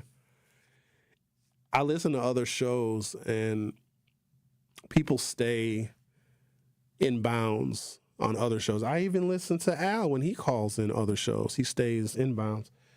But apparently I have the only radio show that you can call into and not even listen to it. Just Lisa says she wasn't even listening. Oh, what is the topic today? What is that? That's not. Okay, I'm going to take a break, come back. I have a point that I got to prove. I'm trying to illustrate that there's major differences and contrasts in the two political parties because the Republicans are using a benchmark of taking rights away from people as progress for the Republicans, where the Democrats want to make progress and provide people with rights. And that is what they are using as their benchmark for progress. I would just say one is probably better than the other. The Truth with Sherwin Hughes will be right back. Don't touch that dial. The Truth with Sherwin Hughes will be right back on 1017 The Truth app, and 1017thetruth.com. This is 1017 The Truth's Kyle Wallace, and I am Milwaukee. I take great pride in being a 414 boy and representing the city that I love. The great memories I have of going to Northtown Cinema to see movies with family and friends, to going to Capitol Court to see the Black Santa Claus, this city has helped shape me into the man that I am today, and I pledge to utilize my voice as a way to advocate for you in our community. Join the home of Milwaukee's realest conversations where you can speak your truth. We are the award-winning 1017 The Truth. Milwaukee Black Talk. Contract-ready businesses, opportunity seekers, partnership builders, deal closers. Marketplace Wisconsin, the Governor's Conference on Diverse Business Development, is focused on you. This event puts small businesses like yours in the room with buyers, partners, and mentors who can open doors to bigger opportunities. Join us online December 9th and in person December 10th and 11th at Baird Center in downtown Milwaukee. Whether you're a construction company looking for contracts or a service provider ready to grow, Marketplace Wisconsin is for you. Meet one-on-one with government reps, corporate buyers, and resource providers. Small businesses like yours keep Wisconsin moving forward. Wisconsin Economic Development Corporation is here to propel your growth. So join them for Marketplace Wisconsin, the Governor's Conference on Diverse Business Development, December 10th and 11th. Register today at marketplacewisconsin.com. That's marketplacewisconsin.com. Presented by WEDC. Let's look forward together. Hey Milwaukee, it's me, Coach Erica. Are you an author with a story to tell? Join me and authors from around the world at the second annual Black Child Book Fair happening Saturday, October 25th at the Mary Ryan Boys and Girls Club. Celebrate culture, creativity, and community and share your books with readers of all ages. Visit blackchildbookfair.com to learn more and register today. Milwaukee College Prep, redefining what's educationally possible so more children can pursue their dream. Join me, Craig Karmazin, and Milwaukee College Prep Thursday, October 23rd at Venue 3 at the 3rd Street Market Hall, and take a stand in closing the opportunity gap for Milwaukee scholars. Your support means quality education is accessible to over 2,000 scholars in Milwaukee. Enjoy food, drinks, and a chance to learn more. Purchase tickets at 2025 takeastand.givesmart.com. That's 2025 takeastand.givesmart.com. My name is Adrienne, and I was hurt in a car accident. What Gruber Law Office has done for me was made me feel safe. It didn't cost me anything, just one call, that's all. Injured? Call Gruber Law Offices today. One call, that's all. Don't let a trade-in get in the way of the phone you want. Now you can get $1,000 off any phone with no trade-in required, and we'll pay off your current contract when you switch. U.S. Cellular, built for us. Terms apply. Visit uscellular.com for details. It's The Truth with Sherwin Hughes on 1017 The Truth app, and 1017thetruth.com.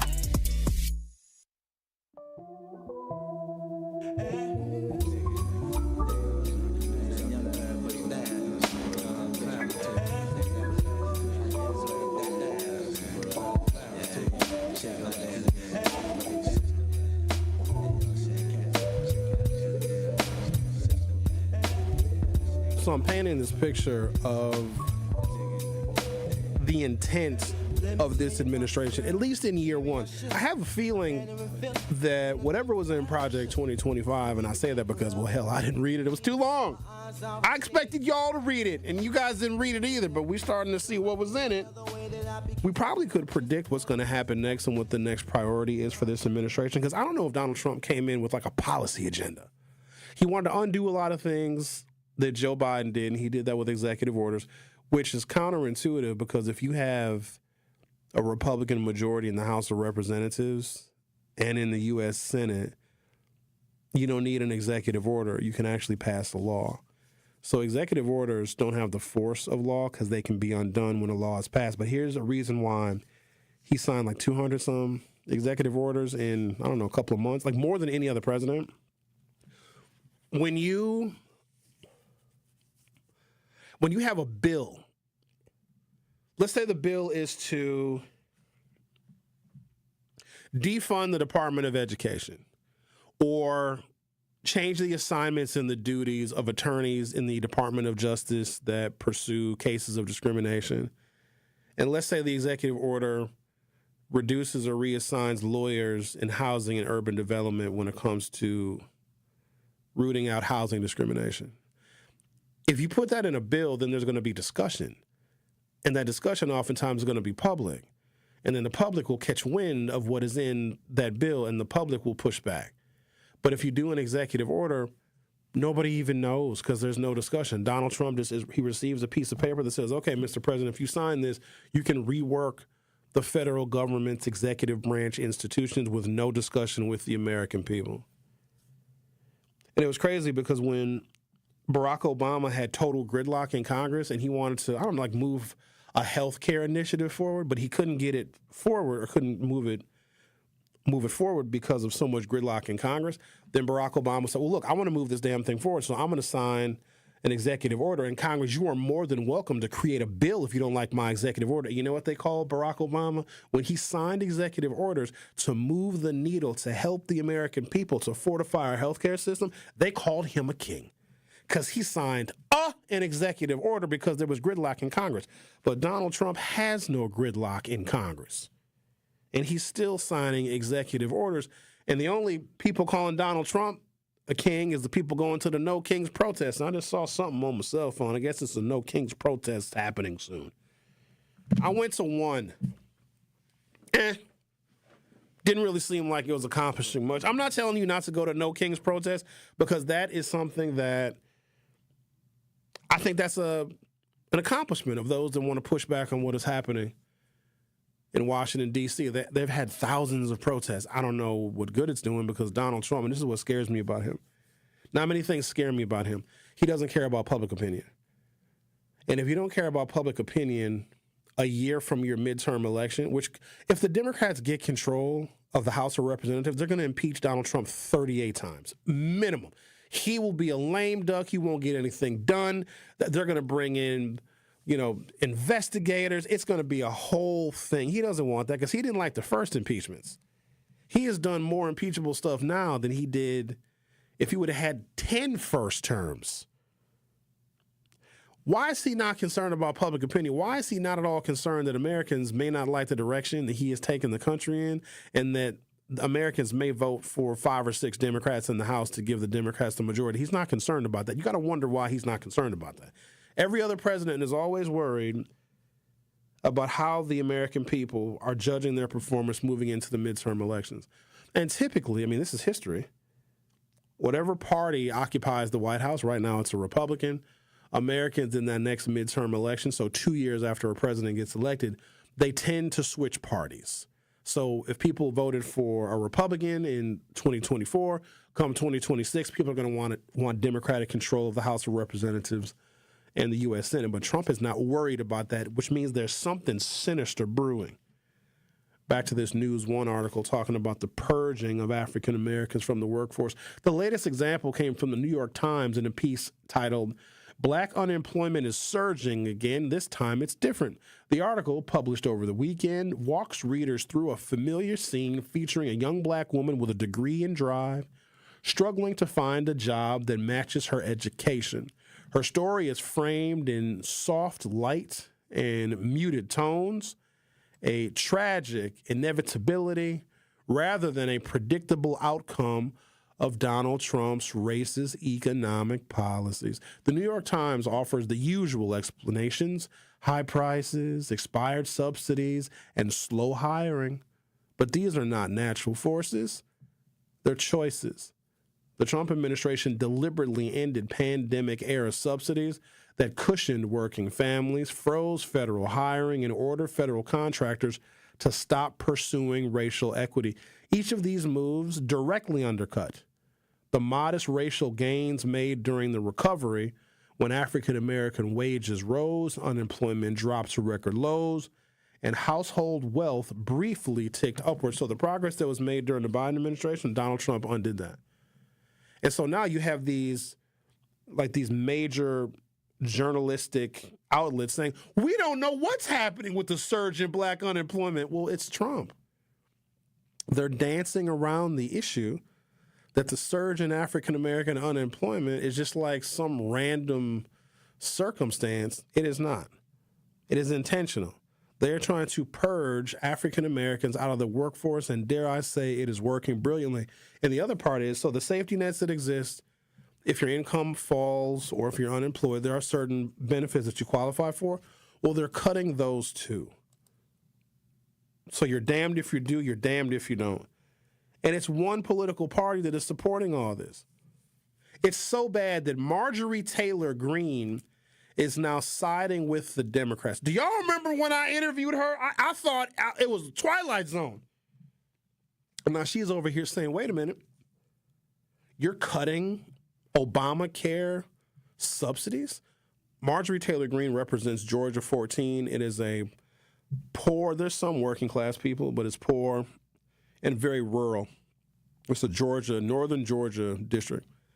And she heard from some of her very Trump-loving, very conservative voters, and they said to her, if the subsidies for the Affordable Care Act are removed, which is what Donald Trump called for in his big, beautiful bill, people are not going to be able to afford their health insurance anymore.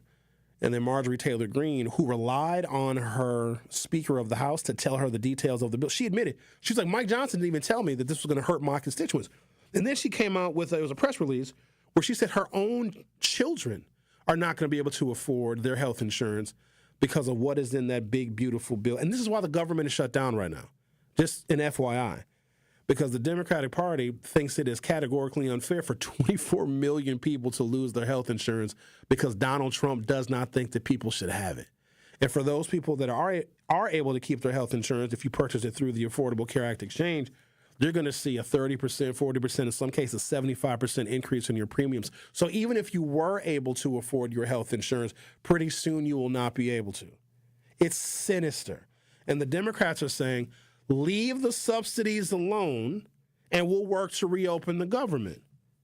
And the Republican Party is saying, absolutely not. We will keep the government closed and we will furlough and fire more federal workers, which we know the federal workforce is disproportionately African American. Just in case you were wondering why we have 15 days of government shutdown. And Marjorie Taylor Greene is now siding with the Democrats. So here's what I suspect is going to happen. The next vote will likely open the government. I just don't know when the vote is going to be because Mike Johnson won't schedule it. But the next vote will likely open the government and the tax subsidies that reduce Obamacare premiums will likely remain intact. Because, that's just the normal thing to do. From the New York Times, black unemployment is surging again. This time it's different. So this is basically the New York Times saying, we don't know why African Americans are seeing higher unemployment. But the News One article says, here's what Donald Trump has done that has led directly to the increase in black unemployment. It's like the New York Times, which is a relatively trustworthy news outlet, maybe, are trying to gaslight black people into saying, we're not sure what's going on. All you have to do is look at the systematic unraveling of African-American progress during the Biden administration because of Donald Trump's policies, his executive order pen, and his friends in the House of Representatives and the U.S. Senate. Oh, it gets better. So here's a doozy here for you. As they are trying to purge African-American progress, A Supreme Court ruling on voting rights could boost Republicans' redistricting efforts. A major redistricting case returning to the U.S. Supreme Court today could not only determine the fate of the Federal Voting Rights Act, but also unlock a path for Republicans to pick up a slew of additional congressional seats. If the High Court overturns the Act's Section 2, a provision that bans racial discrimination in voting, stop! Wait a minute. The U.S. Supreme Court they have to decide on October 15th, 2025, if they need to overturn Section 2 of the Voting Rights Act. It says you can't discriminate when it comes to voting. Like, they literally have to decide on, should we or should we not allow discrimination when it comes to voting and Voting Rights Act and apportionment and the assignment of congressional districts. They're literally deciding on that in 2025. Something that had already been decided, in 1965. The Supreme Court has to decide again on whether this is what it is. Do you want to let the Republicans racially discriminate? Yes or no? That is what they're deciding on. Now, you would think, well, that's a clear-cut no. We established that there was racial discrimination in voting in the 1960s. You guys remember all the Jim Crow stuff? The poll taxes, the literacy tests, the marches, the whole Edmund Pettus Bridge. Remember all of that? So it was determined then, oh, wow, there's totally racial discrimination in African Americans trying to vote. Literally right now as we speak, the Inspector General is arguing in favor of allowing the Republicans to racially discriminate so that they can dilute African American congressional districts to make more Republican districts. And they're deciding on this today. So not only are the executive orders and the policies of purging and shrinking the federal government and removing the attorneys from the Department of Justice and HUD that investigate discrimination and African-American unemployment going up, now they are deciding on whether it is legal and legitimate to discriminate when it comes to voting and voting rights. And we're 10 months into this administration. I'm going to take a break, come back, continue our conversation. You are listening to The Truth with Sherwin Hughes on 101.7 FM. I'll be right back. Don't touch that dial. The Truth with Sherwin Hughes will be right back on 101.7 The Truth, The Truth app, and 101.7thetruth.com. The Humane Animal Welfare Society, Hawes, believes in keeping pets healthy and families together. No one should have to choose between rent and veterinary care. The Wellness Clinic at Hawes Animal Shelter in Waukesha offers important basics of dog and cat care to our community. Pet owners can schedule general exams, sick visits, receive vaccinations, even get preventatives and nail trims. Appointments are available weekdays and can be scheduled by calling 262-542-8852. Contact Hawes of Waukesha today for your pet's care. Fall in Milwaukee, where the air is crisp, the drinks are cold, and the good times are just heating up. Stroll Milwaukee's lakefront and explore its parks as they burst into a kaleidoscope of golds, ambers, and reds. Raise a glass at a beer garden that feels like a neighborhood block party, Milwaukee style. And just as the temps fall, Brewers baseball is turning up the heat. October dreams are made right here. This season, every color, every cheer, every sip, it all comes together in Milwaukee. Craft your perfect getaway at visitmilwaukee.org.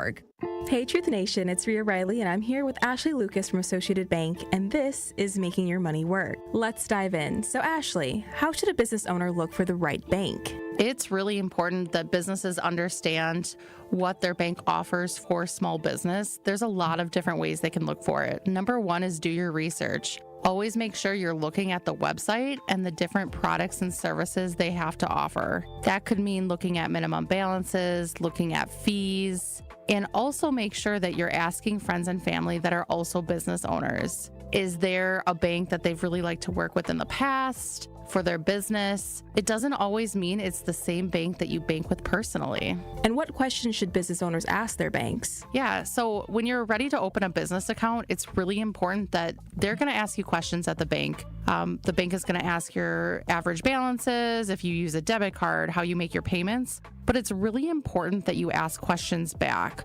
You want to pick the top 3 things that are really important to you in a bank. That could be, what does convenience look like? How many locations do you have? What does digital banking look like if you're somebody that always does stuff for your business on the go? And lastly, who is your point of contact? Do you have a small business relationship manager assigned to you? or is it just whoever's available to help you at the bank? Those are some types of questions that you could ask, but you want to come prepared with the things that are most important to you. How can I find out if Associated Bank is right for my business? Something I'm really proud of at Associated Bank is not only our small business product suite, but also the people that work at the bank. Every single one of our branch managers is business certified, and we also have a small business relationship management team. You can stop by in any one of our branches or call our virtual relationship management hotline at 1-800-270-7725, Monday through Friday, 8 a.m. to 5 p.m. to get more information. This has been Making Your Money Work, brought to you by Associated Bank. This is The Truth with Sherwin Hughes on 1017 The Truth, The Truth app, and 1017thetruth.com.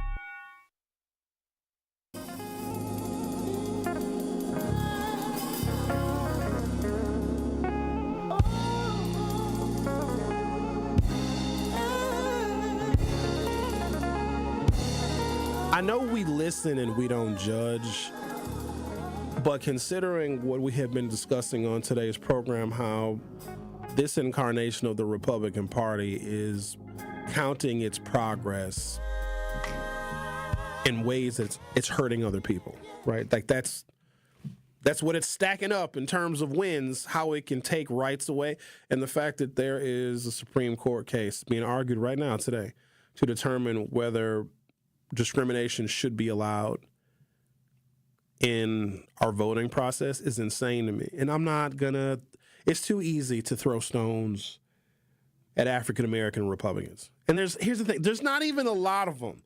Like, we seem to think there should be none, right? There's a few. And we don't like the fact that they did vote against the best interests of, themselves, their families, their employment, their mothers, their daughters, our future, against education, against subsidies, whatever, fine. The beef is against the 74 million other people. Because even if all of the African-American, I don't know whoever, some black women, some black men, even if they all would have voted either third party or voted for Kamala Harris, she still wouldn't have won. Kamala Harris lost all 7 battleground states, the popular vote, and the Electoral College, which means it is something much larger than being angry at the African Americans that voted for Republicans. Now, here's the other thing that I know about voters, because I've been working with them and dealing with them for more than half of my adult life. They don't know everything about the process. Like, they'll hear something that sounds good, like, oh, he's a business person.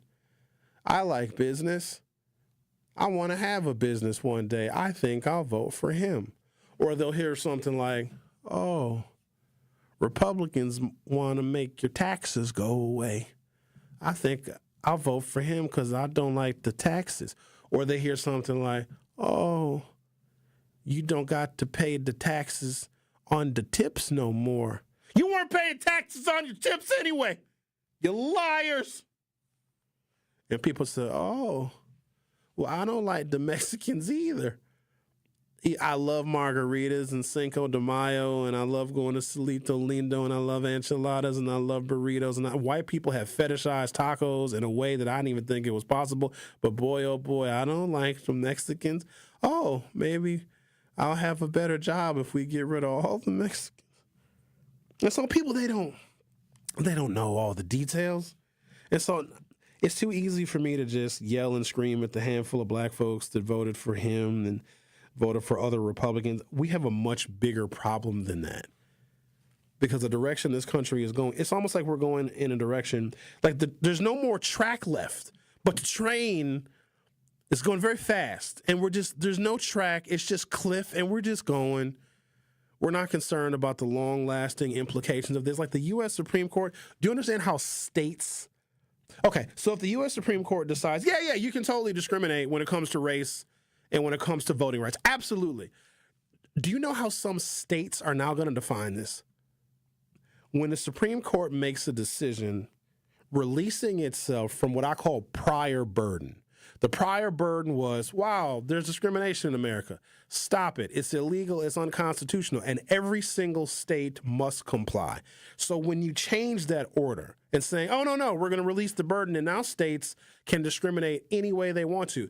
Illinois might not change anything. They might say, no, here in Illinois, it's still illegal to racially discriminate, but Texas will look at the law differently. Louisiana, Mississippi, both Carolinas, Georgia. We know what the hell Florida going to do.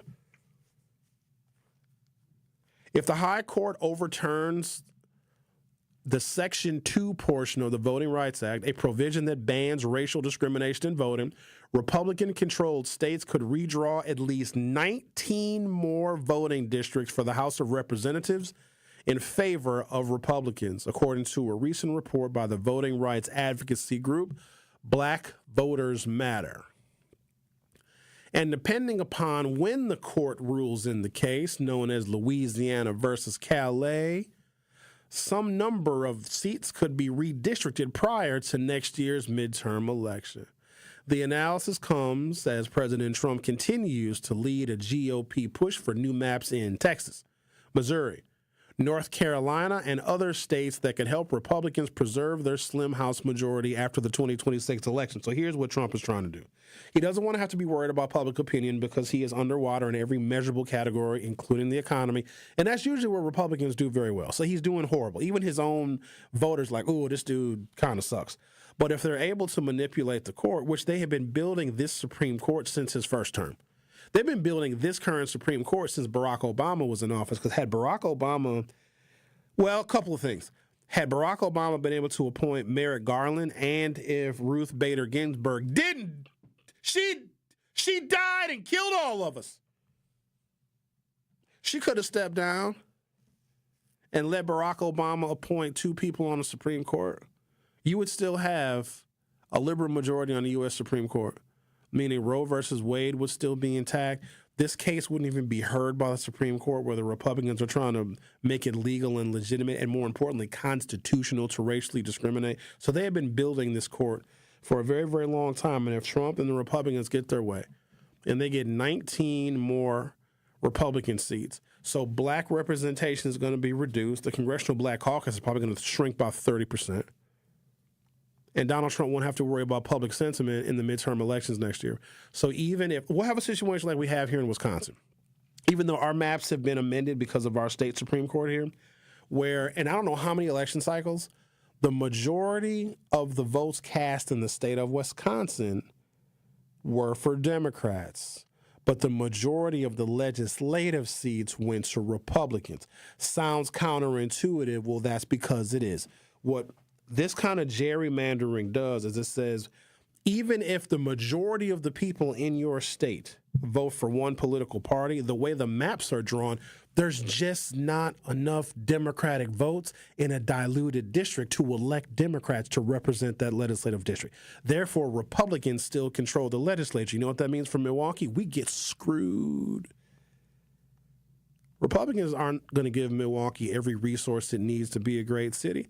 They're going to starve us of what we need. And when Milwaukee is starved of resources, what happens?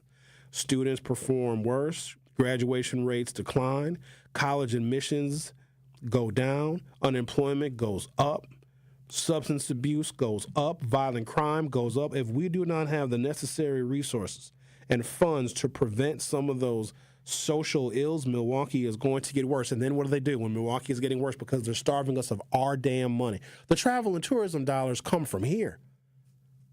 We got all the festivals here. We got all the conventions here. We got all the damn hotels here. People come here and rent the cars, go to the restaurants, buy the liquor, pay taxes on all of that. We generate enough revenue to where we should be getting more back so we can help mitigate some of our social problems like reckless driving and everything else. And so when we don't, what they do is they'll give money that should be allocated back to Milwaukee so we can reinvest in what I call social infrastructure. There were some small Republican towns that got like a 1,000% increase in their shared revenue. You can go look it up. Milwaukee got 10%. But Republican towns got 900% increase, 800% increases, 70%, 100%, 200%, 300%. We got 10%. There are Republican towns in the state of Wisconsin got a 1,000% increase in their shared revenue simply because the Republican-controlled legislature wants to make sure the Republican towns have more than enough money so that they don't have the negative social indicators that we have here in Milwaukee, right? So Milwaukee suffers, and the crime goes up, and everybody has a fit about crime, and we blame the mayor, we blame the common council. The Republicans are the puppet masters. Because what we'll do is we'll look around and blame the people that are in our immediate vicinity, those people that we elected to the county board, to the common council. We'll blame them like it's their fault. We'll blame the mayor like it's his fault, when it's the Republicans in Madison that have been starving us of our damn money. And that's exactly what they want people to think, that it's the Democrats in this blue city that are screwing everybody over. But because people don't understand the flow of tax dollars and how it goes back to cities but then stays and is created and curated by the state legislature, we blame one another. And then they say, well, you know, voting for Democrats is just going to get you more crime. No, idiot. Voting for Republicans is what gets us more crime. And depending upon when the court rules in the case known as Louisiana versus Calais, some number of seats could be redistricted prior to next year's midterm election. The analysis comes as President Trump continues to lead a Republican push for new maps in Texas, Missouri, North Carolina, and other states that could help Republicans preserve their slim House majority after the 2026 election. Also should be noted, if Donald Trump can maintain his Republican majority after the midterm elections in 2026, which is what they are banking on with all of this redistricting and gerrymandering nonsense, they can't impeach him.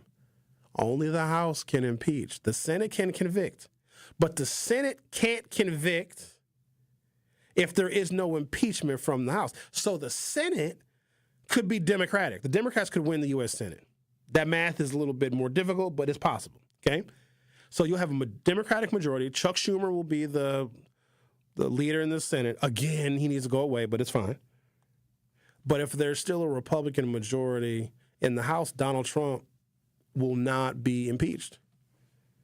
The GOP effort could be bolstered by a Supreme Court ruling that eliminates the long-standing Section 2 protections against the dilution of the collective power of racial minority voters. Many of the landmark law's supporters fear an outcome after the conservative majority court did not rule last term on the Louisiana case and instead scheduled a rare second round of oral arguments. Like the Supreme Court is like, well, just let us hear the arguments one more time before we rule on it. It should have been an open and shut case last year. Like, yeah, you can't dilute minority voters anywhere in the country. Let's not even hear this case ever again. The Supreme Court's like, well, no, present us better arguments this time, because they actually want to rule in favor of allowing racial discrimination in determining congressional districts. Like, it doesn't even sound real that I'm saying something like this. A ruling gutting Section 2 could have a cascading effect on congressional maps in mostly southern states where Republicans either control both legislative chambers and the governor's office or have a veto-proof majority in the legislature, and where voting is racially polarized, with black voters tending to vote Democratic and white voters tending to vote more Republican. If map makers in those states are no longer required under Section 2 to draw districts where racial minority voters have a realistic opportunity of electing their preferred candidate, Louisiana, Florida, Georgia, Missouri, North Carolina, and Texas could end up with less Democratic representatives in Congress. Alabama, Mississippi, South Carolina, and Tennessee could lose all of their Democratic congressional districts. All of them. The Truth with Sherwin Hughes on 101.7 FM. We'll be right back. More of The Truth with Sherwin Hughes is next on 101.7 The Truth, The Truth app, and 1017thetruth.com. Need a way to hype up your day? Hey, is this Carolyn? It is. Congratulations, Carolyn. You just won this. Congratulations. Woo!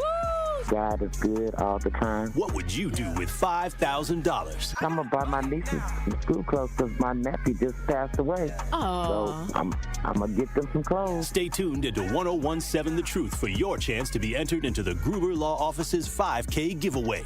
For contest rules, visit 1017thetruth.com. It's 1017 The Truth. Dr. Ken Harris for Pella Windows and Doors of Wisconsin. Sometimes teams take a timeout to regroup and call the right play. When it comes to your home, Gina Della and her team at Pella Windows and Doors of Wisconsin always have the winning game plan. Check out the championship caliber play call this month. A whole house of beautiful, new, energy-efficient Pella windows for as low as $297 a month, and get this, 0% interest for up to 60 months. That's like running a drive that keeps moving the chains with no penalties and no interest. And I can tell you from my experience, Pella windows actually stop the drafts. You'll stay comfortable no matter how cold it gets outside. Think about it. Energy savings, comfort, and a great monthly payment you can actually manage. That's why I trust Pella Windows and Doors of Wisconsin, and why this is the right time to make your move. Call today and schedule your free consultation at PellaWI.com. Certain restrictions apply. Ends 10/31 of 2025. We believe that self-care isn't selfish. I'm Maddie from Sweet Talks, a women-owned and operated medical spa fostering self-love and confidence. We believe that beauty is about feeling empowered from within, and it's truly a passion for our team at Sweet Talks. Your goals are our goals. Our services go beyond injectables, including facials, lasers, medical weight loss, hormone therapy, and more. There's even a cafe, complimentary to all patients. Get started today at Sweet Talks in Menominee Falls. Learn more at sweettalks.com. Ready to hit the road in your new car? At Brewery Credit Union, we make it easy with affordable payment options on auto loans designed to fit your budget. Whether it's a brand new ride or the perfect used vehicle, we'll help you get behind the wheel faster. With flexible terms, quick approvals, and personalized service you can trust. Don't wait. Start your journey today. Apply online at brewerycu.com or visit us at Brewery Credit Union. Federally insured by NCUA. Elevate your game day gear or any outfit with official merchandise from the Milwaukee Bucks Pro Shop. From authentic jerseys to exclusive apparel and accessories, the Bucks Pro Shop has everything you need to showcase your fandom wherever you go. Cheer the deer to victory with authentic Milwaukee Bucks items. Visit us at the Bucks Pro Shop at Fiserv Forum or Bayshore Mall, or shop online at shop.bucks.com. You are listening to The Truth with Sherwin Hughes on 1017 The Truth, The Truth app, and 1017thetruth.com.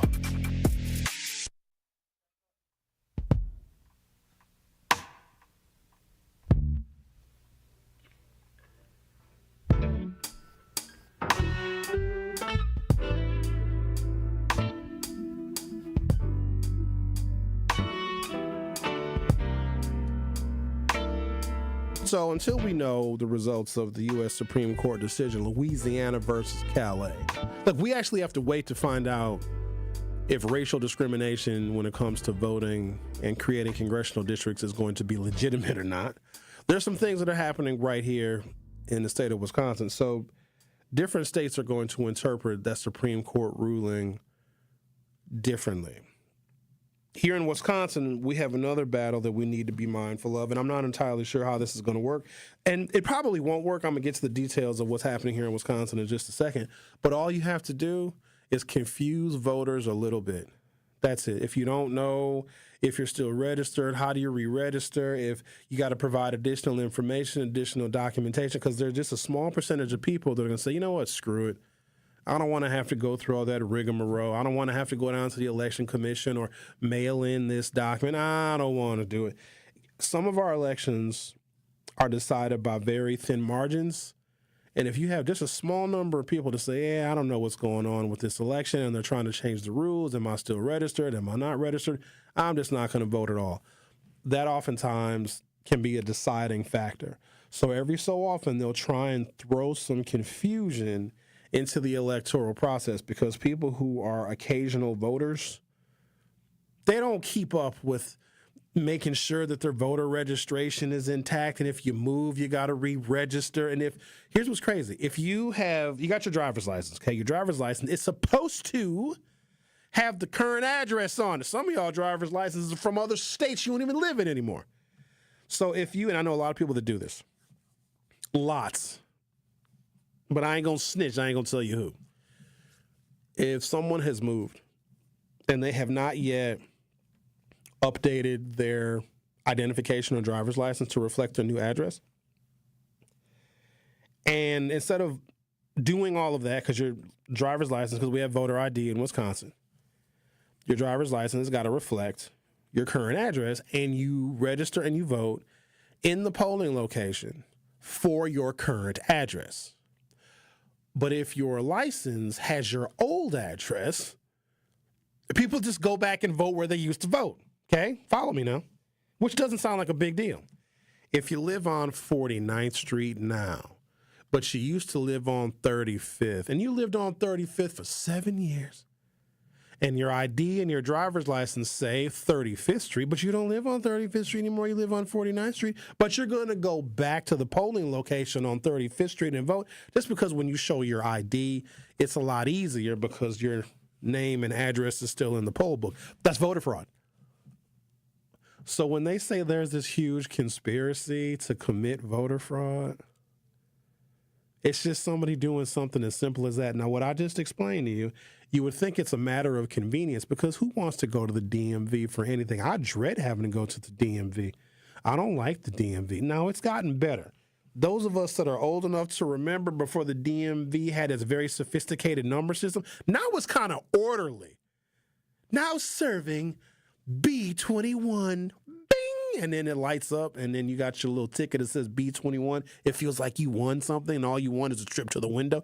But those of us that are old enough to remember the old DMV, where every time you walked in, there's blood on the walls, there's explosions going off, there's always gunfire, there's babies crying, there's children running around with flies running like all over their faces. The DMV was a war zone. It was an awful place to be. You had to like wear camouflage, you know what I mean? You had to dress up like you were going into a war zone. The DMV, if I had to describe it back before they modernized it, probably similar to Vietnam.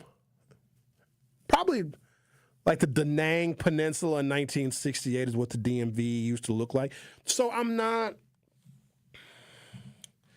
still stuck in the old way of what the DMV was. So whenever I hear, "So you got to go to the DMV, you got to go register this, you got to do that," I'm like, oh, good Lord. Let me find my camouflage and my flak jacket. But a lot of people don't have the time in their very busy schedules to go and update their driver's license. And now eventually most people will do that. But if there's an election coming up, you may not get to the DMV in time to update your information. And so you might, and you want to vote because it's very important to vote, because people like myself and other people are hitting you over the head with all the reasons why you need to vote. And you go back and vote at your old address, the one that's on your current identification or your driver's license, and you just committed voter fraud. And the Republicans will want to charge you with a felony and give you like 2 years in prison for that. A Waukesha County judge who ordered a review of the citizenship status of millions of Wisconsin voters has stayed part of his ruling while the case is appealed, though much of his decision remains in effect.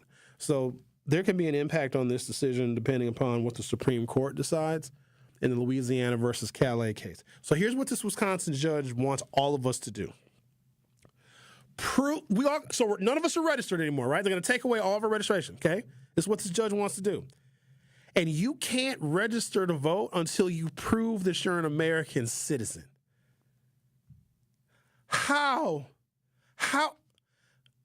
I was born here. How do you prove it? What I got to go get a passport? Everybody doesn't have a passport. You should not have to have an international travel document to be able to vote for damn school board. But that is the ruling that this Wisconsin judge has made. Now, a part of that ruling has been stayed. But we don't know how the state of Wisconsin may interpret the federal U.S. Supreme Court ruling, Louisiana versus Calais. Just think about that for a second. First of all, I don't even know if you're an illegal person or your visa is expired or, you're just here with no paperwork whatsoever, let's be realistic for a moment. I know that's very hard these days, but let's try. Do you really think that an illegal person who is afraid to leave the damn house, go to the store, go to work, pick their kids up from school is going to risk deportation by voting when they're not a citizen? Do you realistically think that we have to decertify the registration of every Wisconsinite to make sure these illegals are not voting? It makes no sense whatsoever because all it's designed to, and they know that illegals are not going to risk going to vote. I can't even get black people that have been in this country for 400 years, descended from slaves, to even vote sometime. Maria from Guadalajara, I ain't going to risk it all to vote for the school board. No, she's not. But they're telling people like, oh no, all these illegals are voting. You know what that's going to do? It's going to sow just enough confusion in Americans who are registered voters, who are citizens, to where they're going to say, you know what, I don't feel like going and re-registering because I might have to go to the DMV and get a new license. Screw it. And a percentage of people are not going to cast votes in the upcoming elections, the February primary coming up next year, and then the wrong person is going to win. It's not a matter of people voting and the right person winning. It's when people stay home and the wrong person gets elected. And that's what we're going to be facing coming up very, very soon. The Truth with Sherwin Hughes will be back for hour 3. Come in with straight truth. If you acted up, if you were out here doing any kind of foolishness or just something that people know would make your family's name look bad, your neighbor from down the street, if they see the son or daughter, be like, what are you doing? They gonna call you out. They gonna let you know that they saw you, and then they gonna tell you, come here. Now you know I'm gonna tell your daddy. That part. There are a lot of times when people are new to an area, they don't know where to plug in. And anybody who plugs in the 101.7 The Truth and listen to you and Dame and Truth Nation would know that there is a significant public outcry when violence happens in our community. Don't worry about the outcry if you're not listening to the right people.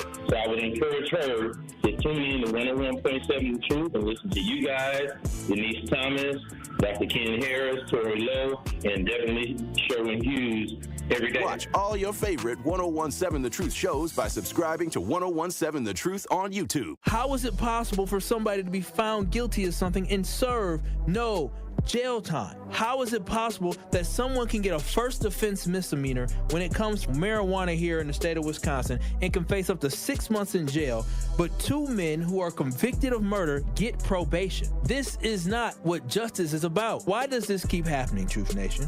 And why does it always seem like black people die and we don't get the justice that we deserve? How should we react to this? If you commit a crime, you must do the time. If you take somebody's life, you have to pay the cost. I don't care that it was an accident, because it does not make sense to me how someone can... On 101.7 The Truth and The Truth app. The more you listen to your kids, the closer you'll be. So we asked kids, what do you want your parents to hear? I feel sometimes that I'm not listened to. I would just want you to listen to me more often and evaluate situations with me and lead me towards success. We're not adults, so just be there and like listen. I just want someone to yap to, and I just feel like I'll be fine like if someone just hears me talk and talk and talk and talk and talk and talk and talk. You're doing a really good job, and I don't think I tell you that enough. And I know sometimes we get into it, and it's just hard on both of us. But try to understand me more, and I'll try to do the same. Listening is a form of love. Find resources to help you support your kids and their emotional well-being at sounditouttogether.org. That's sounditouttogether.org. Brought to you by the Ad Council and Pivotal. You're listening to the new 101.7 The Truth, founded in partnership with Gruber Law Offices. One call, that's all. 101.7 FM, 1510 AM, WGKB Waukesha, and W269DL Milwaukee. A locally owned Good Karma brand station.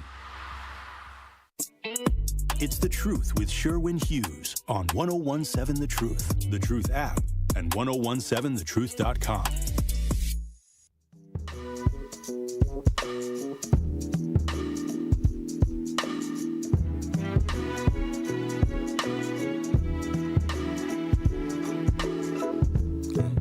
Baby, let's cruise away from here. Welcome to hour 3 of The Truth with Sherwin Hughes. I haven't looked at the YouTube chat all morning. I've been deep in some of these articles, just trying to illustrate that they are purging the progress of people that fought a very long time to get it. And it's crazy how 100 years of fighting for something can be erased with an executive order. and how the Supreme Court, they used to be an ally of marginalized people, because when legislators and executives got it miserably wrong, the courts would come in and say, no, you can't do that. That is illegal. That is unconstitutional. You need to straighten up and fly right. And then those would be the decisions, those decisions of the court that would dramatically change people's lives for the better. Now, the court is our enemy. The Republican Party, I don't care how you slice it, they are our enemy. Let me tell you why they're our enemy. They are racking up accomplishments by adding up how they can harm and hurt other people. For them, that's victory. Harm to other people, unraveling rights, making people more vulnerable, stopping the investigations of racial discrimination in housing and employment. They think that that's positive. Demoting and taking away the achieved ranks of members of the military because they happen to be a woman or happen to be black. The number of people that they have demoted, because Pete Hegseth is like, oh, no, you didn't earn that. You didn't earn those stars, General. That was a DEI program. Forget all the years that you spent in the military and your dedication to service of your country to protect and defend the Constitution against all enemies, foreign and domestic. Nah, you only got that rank because you're black, and he is demoting people. It's amazing what is happening. Miles says, question for you. Do you think the, quote, supreme leader has plenary power? Yes. So plenary power is like absolute total control and authority. And I say that because who can stop Trump? A march? What, a protest? What, after the, 6th or 7th No Kings protests, is Trump going to say, oh, no, I better stop doing what I'm doing. They don't like me. They call me a king. He loves it. There's a freedom that he has that I don't know if many American presidents ever knew. Nixon tried it, and then he ended up quitting. Nixon was like, no, you're going to have to remove me from office. He's like, no, I'm disgraced. I'm going to quit, and flew away on a helicopter. He literally quit the presidency because Nixon tried to do what Donald Trump is executing right now. Nixon was like, oh, man, I messed up. I can't do that. I got to respect the rule of law. I got to respect the American people. I can't be involved in all this corruption. I'm embarrassed. I embarrassed my party. You know what's crazy? Other Republicans came to Richard Nixon's like, dude, you got two choices. We're going to throw your ass out of office or you're going to quit. And Richard was like, oh, fine.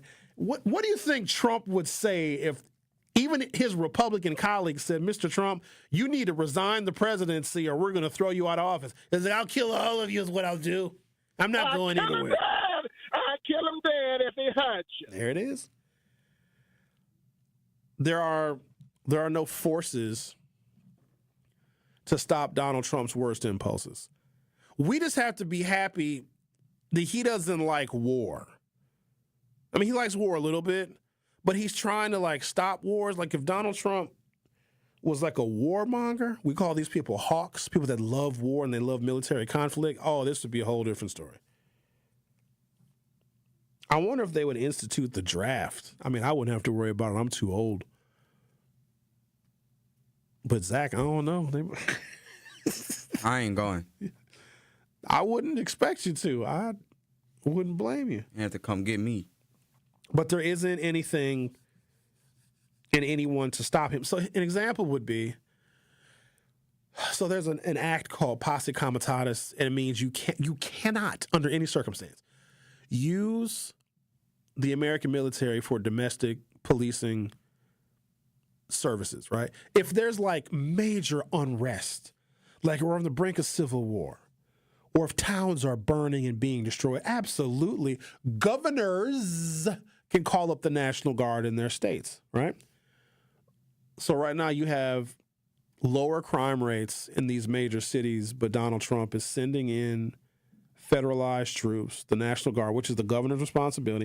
And you know what the governors are saying? And a lot of them are being very respectful, except for J.B. Pritzker, the governor of Illinois. He's not being respectful to Donald Trump. But all these other governors are like, please, Mr. President, we don't have a crime problem here. Our local law enforcement can take care of whatever issues that we have here in our city. Don't send in the National Guard. Governors are saying that. Mayors are saying that. Trump is like, screw you and your local police. Here's the part that I don't get.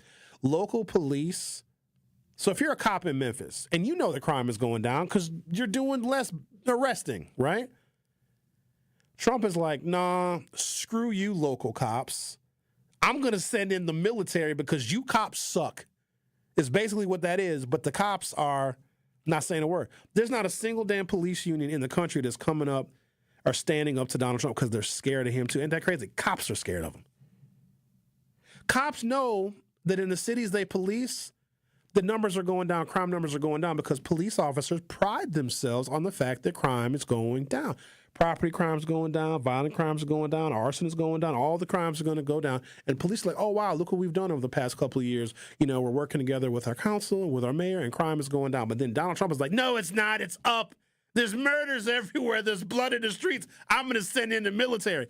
That is the biggest FU to local law enforcement that I have ever seen. And y'all thought that, you know, the anti-police protest during George Floyd was anti-cop and defund the police. This is worse than defund the police. This is, let's send in the military, in which the police have no jurisdiction to even tell the military to leave. The governors are telling the president, we don't need federalized troops here. Mayors are saying, please don't send the troops here. And people are now protesting. Every single day I'm seeing more and more violent altercations between people in Chicago and ICE. Someone is going to get killed. So to answer your question, Mal, Trump can do whatever he wants. He does have absolute power and authority, and nobody is saying anything. You can't even get a single Republican. Not one anywhere. There's got to be a Republican that's worried about their chances of getting reelected next year. There's got to be one. You would think that one Republican somewhere would say, hey, hi, everybody. I'm Representative so-and-so. Yeah, I don't like what's going on. I don't like how he is disrespecting the Constitution and the rule of law. Yeah, I don't like how he's sending the National Guard into cities that didn't ask for it and governors that didn't ask for it. Like, I don't like some of the stuff that he's doing with his executive orders. Hey, everybody, I'm Republican Representative so-and-so. Here are the things that I don't like about what this president is doing. I just want to come out and say that I don't agree with Donald Trump. You won't get a single Republican to come out and say that. And their constituents are getting hurt. You can't even, the only Republican that came out and said anything was Marjorie Taylor Greene. Talk about unlikely. She is upset that they want to remove the health care subsidies that the one big beautiful bill had in place. And the reason why the government is shut down right now, because I still got to make sure folks know the reason why the government is shut down on day 15 is because the Republicans want to remove the subsidies that make health insurance more affordable for people. Meaning if they take away these subsidies, 24 million people are going to lose their health insurance, and another like 30 or 40 million people simply will not be able to afford it at all. And Marjorie Taylor Greene, who didn't read the bill, she admitted it. She was like, I expect my Speaker of the House, Mike Johnson, to tell me the provisions in the bill, which is her fault because you're supposed to read a bill. And then she comes to find out from her very rural, very Trump-loving constituents, hey, Representative Greene, if the one big beautiful bill is allowed, if everything is allowed to come to fruition, we're not going to be able to afford our health insurance. And then she was like, wait a minute. And then she started to read it. And then she also realized that her adult children will not be able to have health insurance either. And so now she, Marjorie Taylor Greene, of all damn people, now she's not necessarily coming out and saying she disagrees with the president. She's saying, I'm a representative and I have to represent my people, and my people need to be able to have affordable health care. That's not her saying that she's against Donald Trump, but that's about as close as we're probably going to get to somebody pushing back on him. But Marjorie Taylor Greene voting with the Democrats to save a health care subsidy is not enough. We need more Republicans to say, yeah, he's messing up a lot of stuff. He's screwing up the country. He's gutting the federal workforce. Like removing the lawyers from the Department of Justice whose sole job it is to investigate cases of discrimination, firing those lawyers. Not a single Republican is going to say, even black Republicans got to say, yo, Trumpy, dude, chill with that. You don't need to fire those people. He's not worried, though, about, I think he's betting on this U.S. Supreme Court case, which will allow for racial discrimination and more gerrymandering of districts, because he's not acting like somebody who was worried about getting Republicans reelected next year. So what typically happens now is the president would be traveling all over the country. Trump doesn't really do that. So you have a piece of legislation, the One Big Beautiful Bill, which is his really only piece of legislation I think he signed.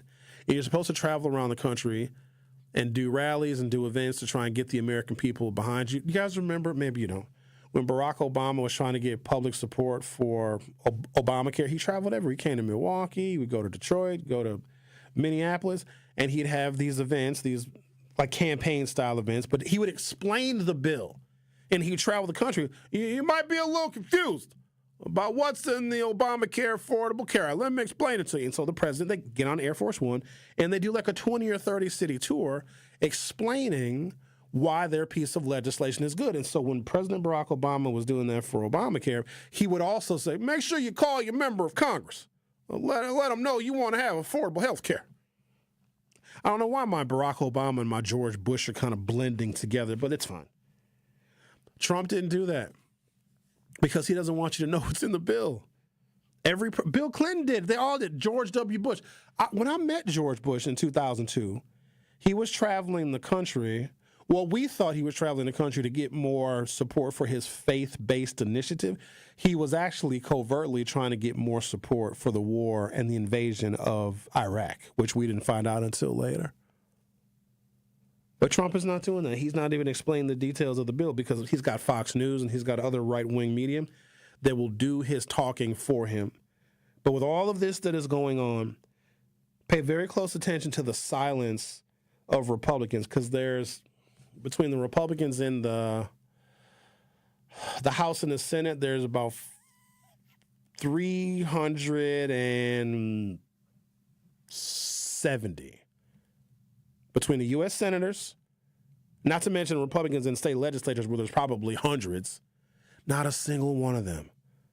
When Barack Obama was talking about Obamacare, a bunch of Democrats came out and said, we don't like it, we ain't going to vote for it, we ain't going to support it, we'll push back against you, Barack Obama. That's what's supposed to happen in healthy debate. Even members of your own party are supposed to say, hey, we don't agree with you, we don't like that bill. You need to change it, Barack Obama. That's coming from other Democrats. Democrats took Barack Obama to task, and they should have, and Republicans did too. Now, the Republicans did it in a much more exacerbated way, but Trump doesn't have any of that. The only pushback that Trump is getting is from the Democrats, and they have no policy-making ability because they're in the minority. You're listening to The Truth with Sherwin Hughes on 101.7 FM. Don't go anywhere. I'll be right back. The Truth with Sherwin Hughes returns after this on 101.7 The Truth app, and 1017thetruth.com. This is 101.7 The Truth's Kyle Wallace, and the time is now, Milwaukee. Truth to Power is your platform, and on my show, our community always has a voice. There is no topic that is off limits, and I always give you my authentic opinions on how I feel because keeping it real is the only way I know how to get down. Listen to Truth to Power with me, Kyle Wallace, every day from noon to 1 p.m. on the award-winning 101.7 The Truth app, and streaming live on YouTube at 101.7 The Truth. Milwaukee Black Talk. It's 101.7 The Truth's Dr. Ken Harris for Pella Windows and Doors of Wisconsin. Sometimes teams take a timeout to regroup and call the right play. When it comes to your home, Gina Della and her team at Pella Windows and Doors of Wisconsin always have the winning game plan. Check out the championship caliber play call this month. A whole house of beautiful, new, energy-efficient Pella windows for as low as $297 a month, and get this, 0% interest for up to 60 months. That's like running a drive that keeps moving the chains with no penalties and no interest. And I can tell you from my experience, Pella windows actually stop the drafts. You'll stay comfortable no matter how cold it gets outside. Think about it. Energy savings, comfort, and a great monthly payment you can actually manage. That's why I trust Pella Windows and Doors of Wisconsin, and why this is the right time to make your move. Call today and schedule your free consultation at PellaWI.com. Certain restrictions apply. Ends 10/31 of 2025. Ready to watch watch the Packers like a VIP? Cousins Subs put you in the center of it all on the 50-yard line in plush recliner seats, complete with personal TVs and your favorites delivered from Cousins Subs. 2 pairs of fans are selected before each regular season home game to enjoy this one-of-a-kind experience. Enter daily to win the best seats in the house, only from Cousins Subs. Cousins Subs. We believe in better. See rules and eligibility for details. Ready to buy your first house, move into your forever home, or simply refinance? At Associated Bank, they've got you. With the right lending plan and guidance, you can achieve your dreams. Your financial goals are much closer than you think, and Associated Bank is excited to help you reach them. Learn more at associatedbank.com/lending or ask a banker for details. Subject to credit approval. Member FDIC. Equal housing lender.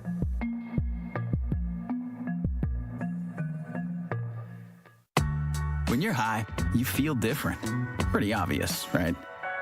You think different, talk different, but if you feel different, you drive different. So if you're high, just don't drive. Brought to you by NHTSA and the Ad Council.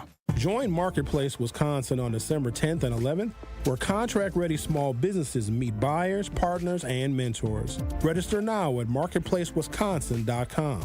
That is marketplacewisconsin.com. Seriously injured? Call Gruber Law Offices today. This is The Truth with Sherwin Hughes on 1017 The Truth, The Truth app, and 1017thetruth.com.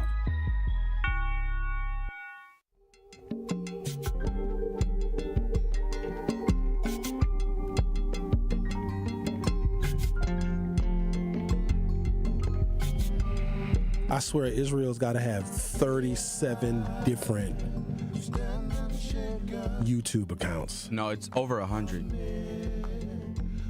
That's a lot of dedication. Like I'm able to check how many accounts we've blocked, and it's over 100. Really?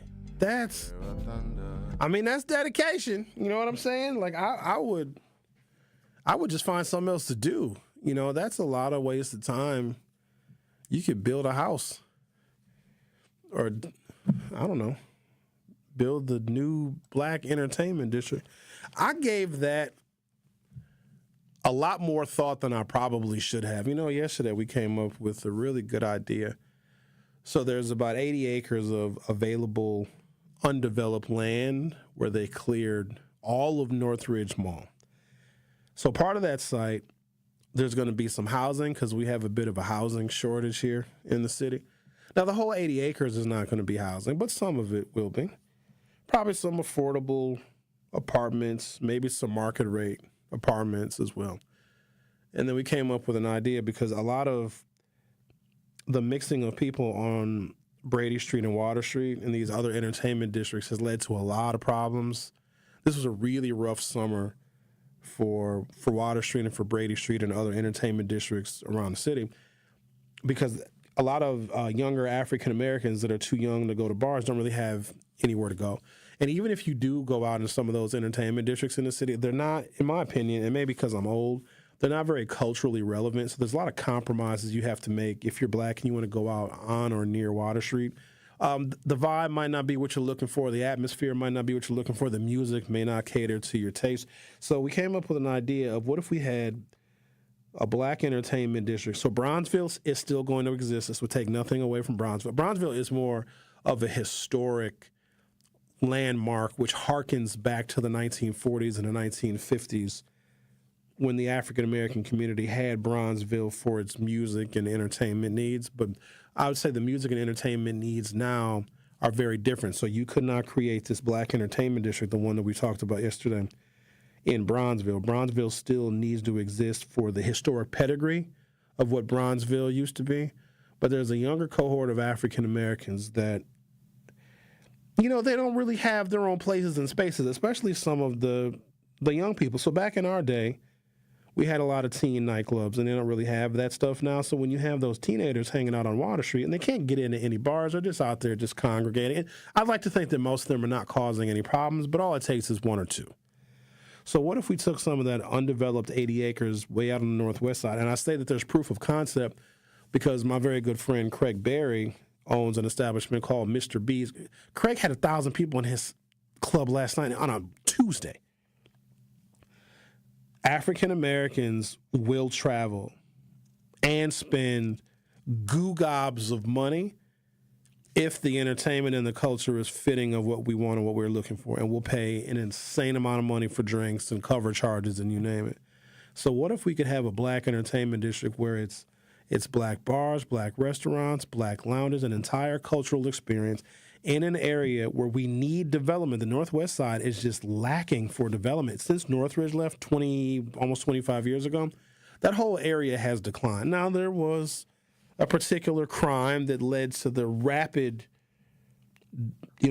reduction of Northridge. But even without Jesse Anderson killing his wife, that area wasn't long for this world anyway, because the overall demographics of the northwest side of the city of Milwaukee were changing. But what if, just like there's been a resurgence of the Grand Avenue Mall, now you have the 3rd Street Market Hall, what if you did a similar concept over on the former 80 acres that housed Northridge, and you had a whole black cultural experience where you did have things for the young people to do? It's a really great idea. And I even ran it through ChatGPT, and ChatGPT was like, oh, yes, it would be wonderful, and blah, blah, blah. It'd be great. You can have this, you can have that, and it would make a whole bunch of money. Here's the problem. Somebody, I don't know who, would have to put up somewhere between $35 and $50 million to begin that development. And I could illustrate to them how they could make their money back in a short period of time and be very profitable very, very soon. But we have to think about this, and this is not for any one of us to shoulder this blame, but who in the hell is going to invest as much as $50 million in a black community in Milwaukee right now? And if it's not us, it's nobody. Ain't no bank going to do it. You can find all the rich people you want. They're going to look at recent situations in which the African-American community was very much at fault for, let's just say, below-board behaviors. Ain't nobody putting $50 million into that. Now, here's the thing. We as a community, we have the money, but we won't even put our money into us. It's easy to say, everybody, let's support black businesses, because we know that most people won't, but it's a really nice thing to say. It's one thing to say, oh, support black businesses. It's another to say, hey, contribute 15% of your income to this fund of black development so we can have our own cultural universe out on the 80 acres of Northridge. We won't do it. Let's talk to someone who might contribute the $50 million. Hello, Al. Good morning. How are you today? I'm doing fine. What I was going to say is, if you're going to put housing, you can't have Section 8 with market. That is not going to work. And if you do that, it can't be no Barada properties. Because anytime a neighborhood goes down is when you get all that Section 8 and that AFDC and them food stamps and all that other stuff. Because, a lot of people don't know how to act. So if you're going to do housing, either do market housing, but don't mix affordable housing with market housing. Because if I'm paying $3,000 a month, I don't want to live next to nobody who's spending $30. Okay? We got to keep it 100. Now, if you're going to do the affordable housing, put it at least 30, 40 miles away, where they have one liquor store, one church, one fast and friendly, and they'll be cool. But when you start mixing good and bad together, it's like mixing water and oil. So it's going to fall down anyway. So I wouldn't do that. It sounds like a great idea. I got a question for you. So we need more affordable housing. We do need more units that accept Section 8, because a lot of people are unemployed or underemployed and they just can't afford what market rate rent is nowadays. What do you suggest we do with low-income people? They got to live somewhere now. What do we do with them? Well, there's nothing wrong with low-income people. Put them in downtown Waukesha where they can keep all that nonsense. Because then you have people who paying market rent who's, cleaning up around their house. Now they got to come outside and pick up Pampers. Now they got to hear somebody yelling and screaming and mama outside with that 1-inch ponytail sitting in her car playing on her phone watching her daughter play like an animal because she let that young man urinate on her. Okay? So you should never mix affordable housing in with the working class. It doesn't mix. It's like a person who goes to work and the person who don't work, and the person who don't work don't value anything. I would never mix them together. And if you put that out there, you know Barada Property is going to come, and then you're going to have all them red doors, and then it's going to deteriorate. See, Brown Deal was real nice, but when they started taking all that government assistance, it went straight from sugar to sugar honey iced tea. Keep them separated. And then you also have to have a code of standard. So if you come out there acting stupid and you come out there acting stupid with your kids, you're not welcome to no event. We don't care if you don't have nowhere to go. Go to church. Okay? And then things will get better. But you can't keep that's not helping. We keep trying. I know we need affordable housing, but they always want to throw it around the working class. You got all that farmland. Why don't y'all just put it out there? You see what happened downtown when y'all threw them Section 8s up in there? The whole hallway smelled like weed. So that ain't going to work. Then you're going to have all them cars with the little windows busted out. Then you're going to have them Waukegan minivans with the hole in the windshield. Then you're going to have the Nissan Maximus with the little window that busted out. No, y'all don't need all that. Just keep them separate. And then just have a code of conduct. If your kids mess up, you and your mama and your daddy and your Jesus can't come back. And then if you keep them separate, then everybody can live in peace. But I disagree with putting in low income with you ever heard of Silver Spring and Longhorn? No, I don't think so. It's right over there It's right over there right before you get to Green Bay Road. Silver Spring and Longhorn? What is that? It's about 3 blocks. Ain't nothing but low income. It's red doors, garbage cans, and the whole 3 blocks look like Brewster Place, where the woman who was a bulldagger came outside and hit the man in the head because she thought the old man was going to try to rape her. The whole block ain't nothing but Section 8. And it looks like one big family reunion. Ain't nothing but garbage cans sitting on the curb, trash and filth. If you go down right before you get to Silver Spring on Green Bay, make a left, and there's a house that's going to be on the west side of the street. Go all the way down, you're going to see Barada Properties, and ain't nothing but Section 8, low income, AFDC, and Faygo Soldiers. You know them sodas that's about 600, 700, 1,000 calories when you get a can for about 15 cents. You don't want that. But Green Bay and Silver Spring, that's almost Glendale, ain't it? Yes, but the last block ain't nothing but low income. Ain't nothing but red doors. And in the summertime, they be fighting up and down, up and down, up and down. You never mix that because it brings down the property value. And then they tell you it's about the community. But the people who tell you it's about the community don't even live in the community, or they choose to settle. But they don't care because they don't live in the community because they're not trying to sell their house, because they don't live there. So never mix that. That's mixing water and oil. It's like a drunk person trying to cook a soul food dinner. Everything going to be half cooked. Don't do that. Have a good day. Bye-bye. Thank you, Al. It's like a drunk person trying to cook a soul food dinner. Everything is going to be half cooked. I love the euphemisms that people come up with. I heard a really good one the other day. And this individual, a woman, by the way, posted this on social media, and she was commenting on how fast the summer of 2025 went by. Can I tell you what she said? The euphemism that this woman came up with explaining how fast the summer of 2025 went by. Here's what she said, and I quote, "The summer went by faster than 4 hoes in a Nissan Altima." And I said, brilliant, because it's fast. I'm going to take a break, come back. Going to talk to Millicent, and I want to share with you guys a little bit more information about the things that this administration is doing in sequence.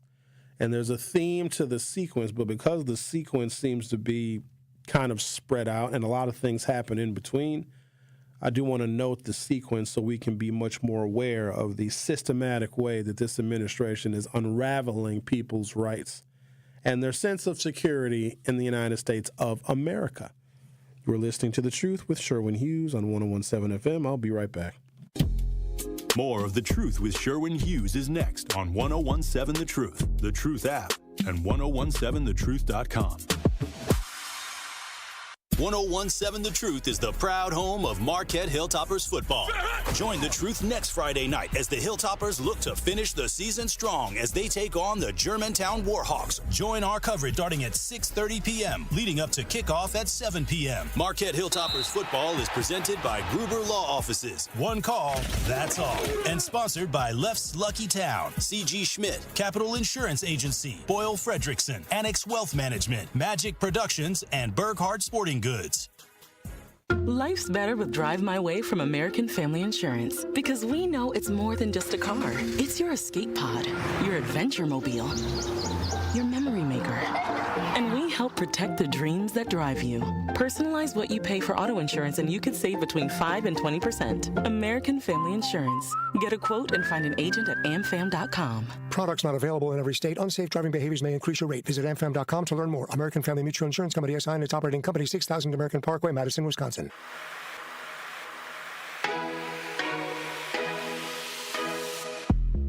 It's time for Truth Takes, a thought-provoking commentary on the award-winning 101.7 The Truth. Here is Dr. Ken Harris with his truth. Juneteenth signifies the occasion in 1865 when the final enslaved blacks in Texas were notified of their liberation 2.5 years subsequent to the Emancipation Proclamation.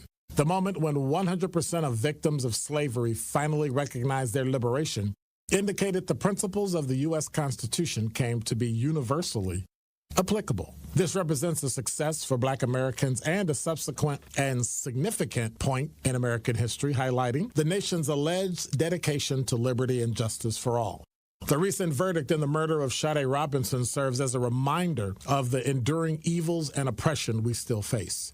Despite independence, numerous blacks still encounter exploitation, and they are masquerading as freedom. Commemorating Juneteenth compels us all to acknowledge these realities and compel the nation's past and promote a truthful national narrative. Juneteenth, along with the murder conviction of the disgusting individual who killed Miss Robinson, serves not merely as a celebration, but also as a summons to action. Remember this history in your daily discussions and interactions. If Juneteenth caused the conflation of liberty and justice for Black America, I say one death represented by the murder of Miss Robinson is a denial of liberty and an injustice to all of Black America.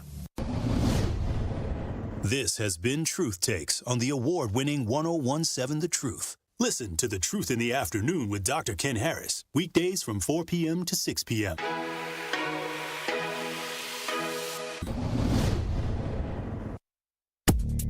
You are listening to The Truth with Sherwin Hughes on 101.7 The Truth, The Truth app, and 1017thetruth.com.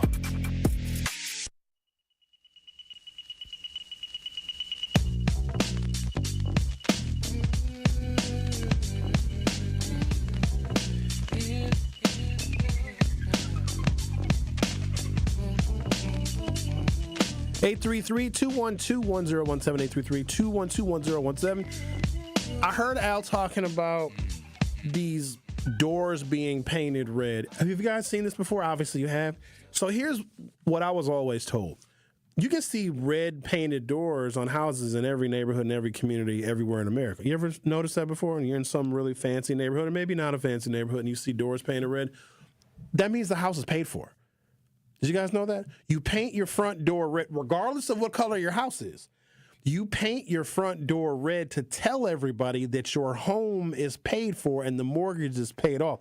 And apparently, according to Al, a lot of Barada properties have red painted doors, which would make a hell of a lot of sense, which means that he probably owns those buildings and those developments outright. But that was what I always was told. I don't know if that still is true to this day, but if you see a house with a red front door, that means there's no longer a mortgage on that house, or that house is paid for outright. Let's talk to someone who probably has many paid for houses. Hello, Millicent. How are you today? I am doing well. How are you today? Oh, I can't complain. What's on your mind? Oh, all keep talking about affordable housing, but what we could do is, since the farmers are getting ready to lose all of their land, how about if they just sell it to Section 8 and they make affordable housing on all the farmland up north? Then your kids will have a good school district. You won't have to worry about crime. Who's going to move? And first of all, farmland is not up north. It's 10 minutes west of the city of Milwaukee. Who's going to move there? Well, you know what? If you can't afford Milwaukee no longer, you got to go somewhere. Think about it. If we price you out of Milwaukee, you got to go somewhere. Do you really, like, I know you're just throwing ideas out there, but do you realistically think that foreclosed on farmland would be zoned residential and that city or that town would allow a low-income housing development for Milwaukee rejects to live in those cities and those towns and become voters and become a part of that community? Do you realistically think, in the world we're living in right now, and it'd probably be a conservative Republican area, do you think that council would approve that? You know what? I want to know why I have to put up with it in my community. If I have to put up with it in my community, why don't they have to put up with it in theirs? Because they don't have to. You make me have to deal with it. Milwaukee deals with it. Y'all deal with it too. That's what y'all always say. Where are they gonna go? We don't care where they go. Just get out of Milwaukee. Well, if they're not wanted here, it's not like there's somebody wants them somewhere else. We're sounding real racist right now. But that's not see, you call that racism, and I call that quality of life. I want a better quality of life for where I pay taxes. And if that means some people have to go, that's what that means. But I don't hear anybody up in Fond du Lac saying, oh, well, let's let them come up here. If they don't have to have them up there, why do we have to have them in Milwaukee? Because this is we're not just as good as them. All right, Mills, and plus the way she was talking, it was all annoying sounding. Okay, so what do we hate poor people? Do we hate all Section 8 people? Are not horrible people. And I don't want to equate poverty to people being bad, because don't y'all know a bunch of bad rich people too? Like, some rich people are idiots too. The president is rich, I think, and he's not a nice guy. That's not very nice. Oh, let's just ship him somewhere. That sounds like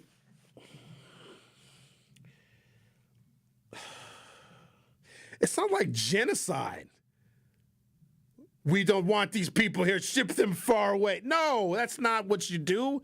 You can't just tell somebody, hey, Section 8 person, that for whatever reason you can't afford $1,500 a month in rent. Go up north. Just go. Get out of Milwaukee because you're poor and probably black. Get out of here. You can't live here anymore, blackie, poorie. Get out of here. It's your poor black ass. Go to Fond du Lac and live on a farm. What is happening? Y'all starting to sound like them.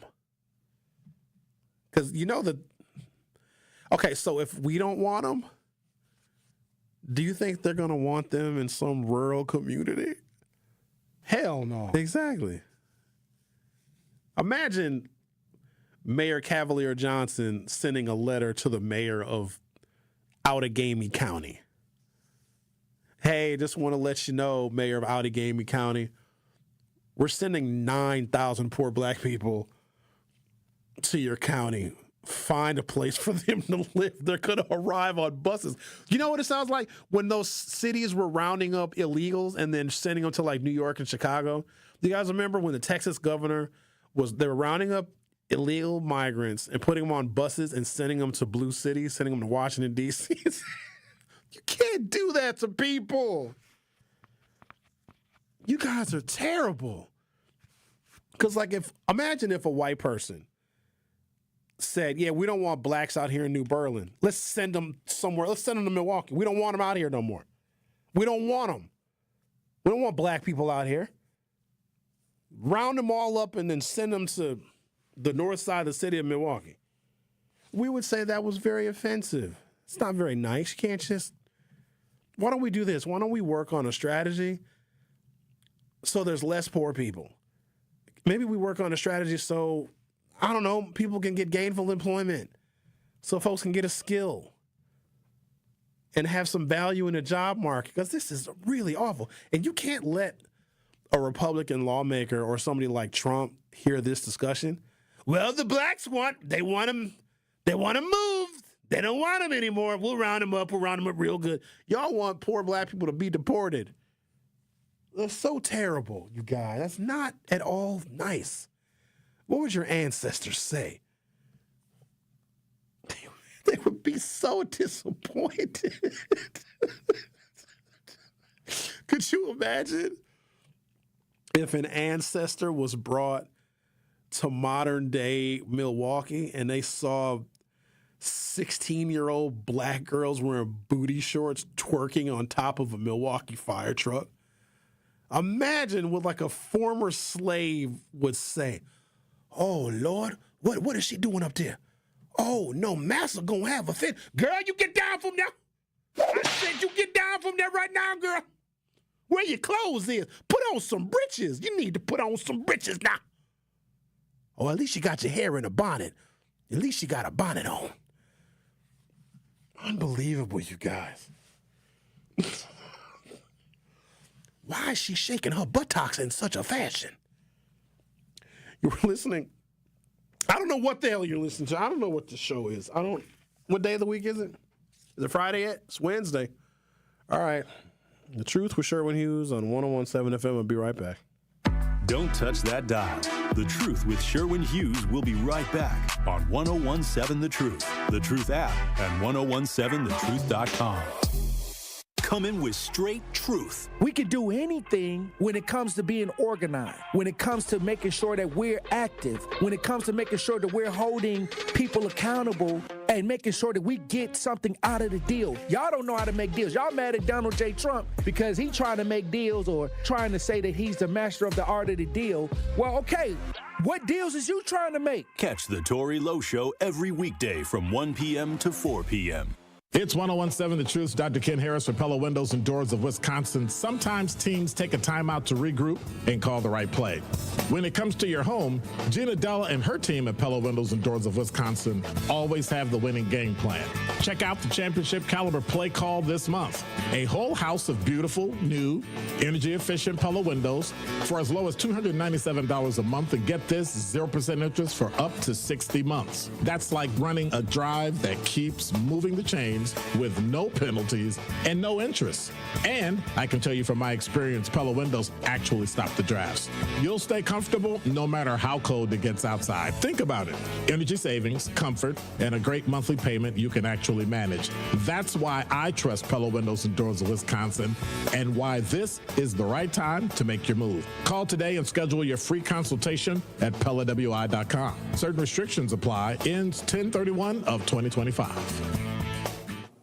Gruber Law Offices. One call, that's all. They treated me like family. They're actually people that you can depend on. They made me feel seen. They really treated me like I was a part of their family, a part of their team. They ask how you're doing, how you're feeling. They're just so welcoming and so sweet and kind. It's like family, caring about another member of the family. If you've been injured, it costs you nothing to see if Gruber Law Offices can help. It's a bird bash at Potawatomi. Thursdays, you could win up to $50,000 cash in the Bird Bash game show. Just play with your rewards card this October for a chance to win.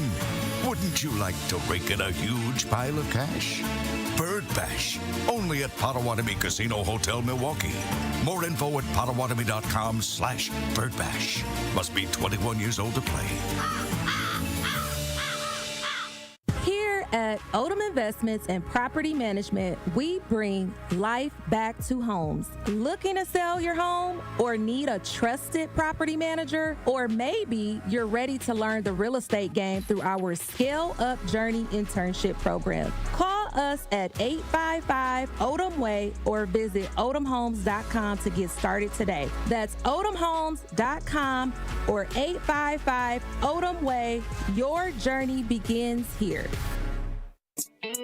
It's The Truth with Sherwin Hughes on 1017 The Truth, The Truth app, and 1017thetruth.com.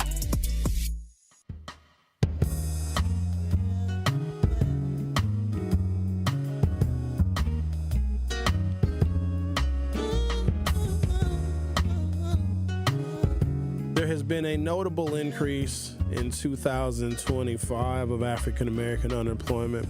According to the Bureau of Labor Statistics data, the black unemployment rate rose from 6% in May to 7.5% in August, marking 3 consecutive months of increases. This compares to a national average around 4.2% in July and a slight decline in white unemployment over the same period. Oh, wow, look at that.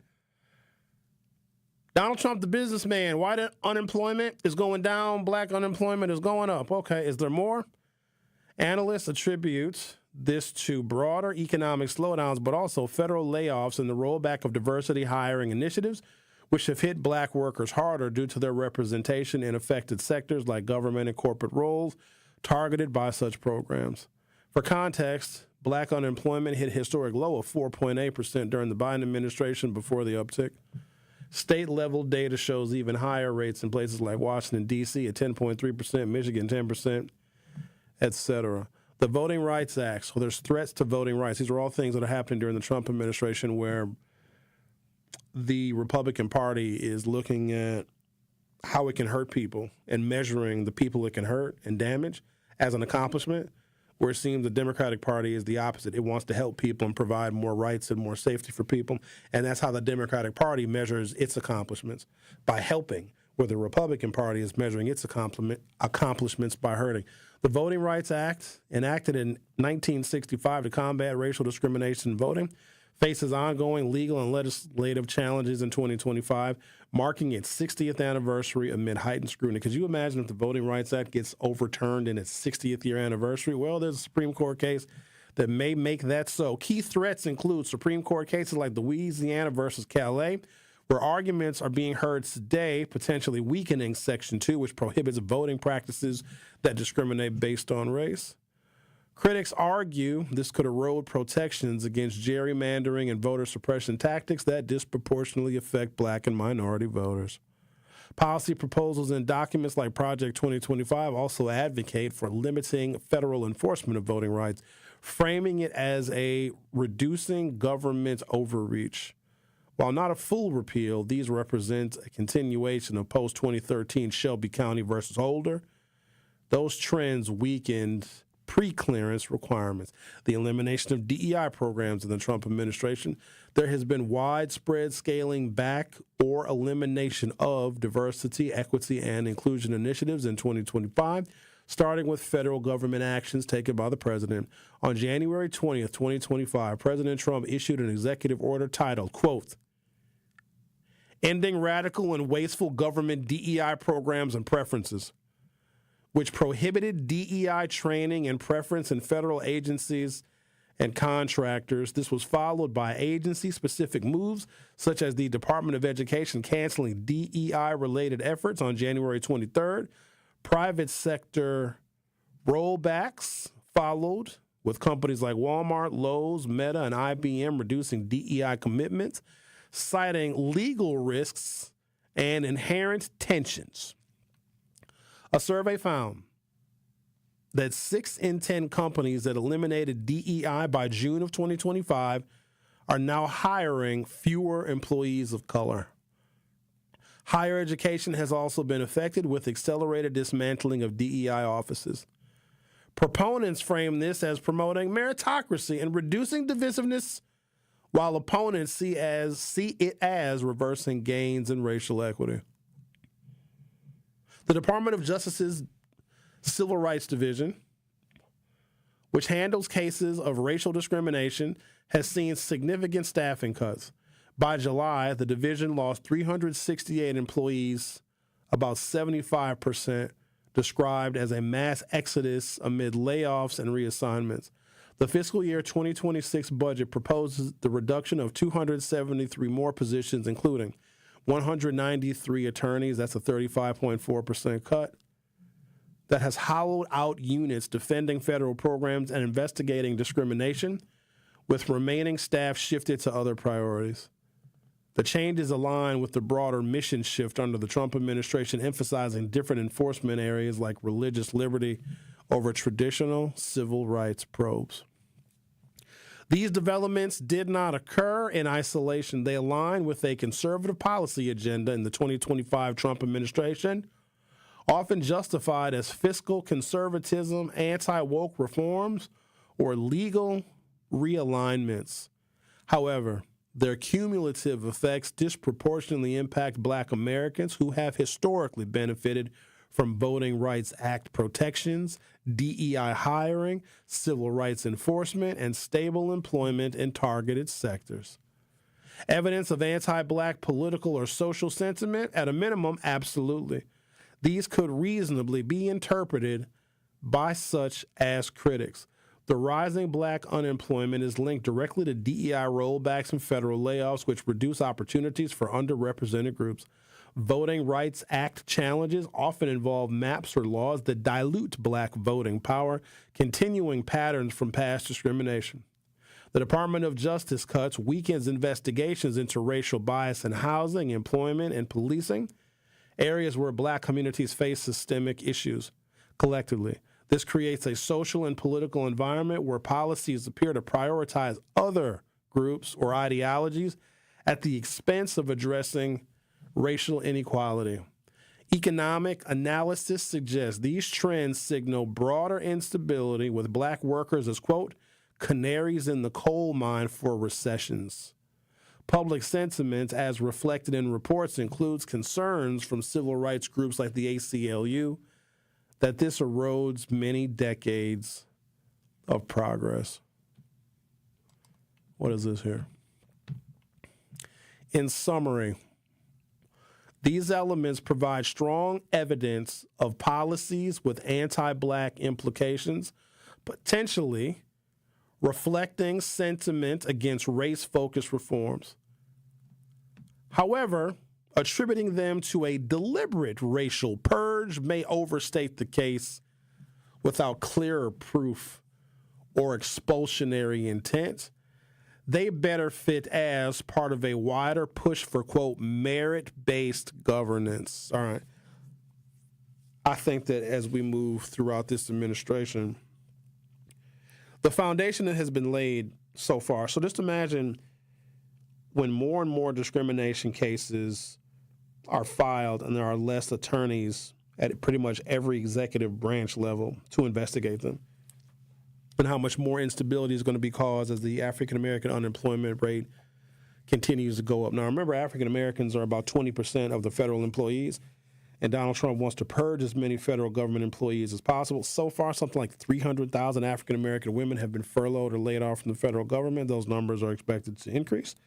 And also considering that a lot of African-American women are the sole breadwinners for their households, the rolling back and elimination of DEI initiatives. So in the summary that I read, one of the reasons that companies give, like Meta, Facebook, Instagram, one of the reasons why they roll back DEI is because, well, they don't want to get sued.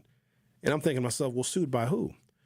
Sued by a white person that can blame their lack of promotion on a Black person getting the job.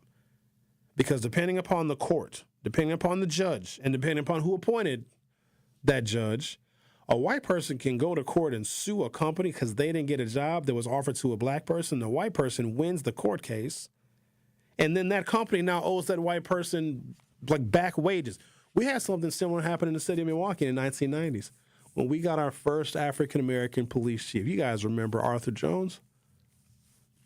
He realized that there were a lot of African-Americans and women on the Milwaukee police force that were worthy and deserving of promotion, but they had been passed up for white officers. Surprise, surprise, in the city of Milwaukee in the 1980s, right?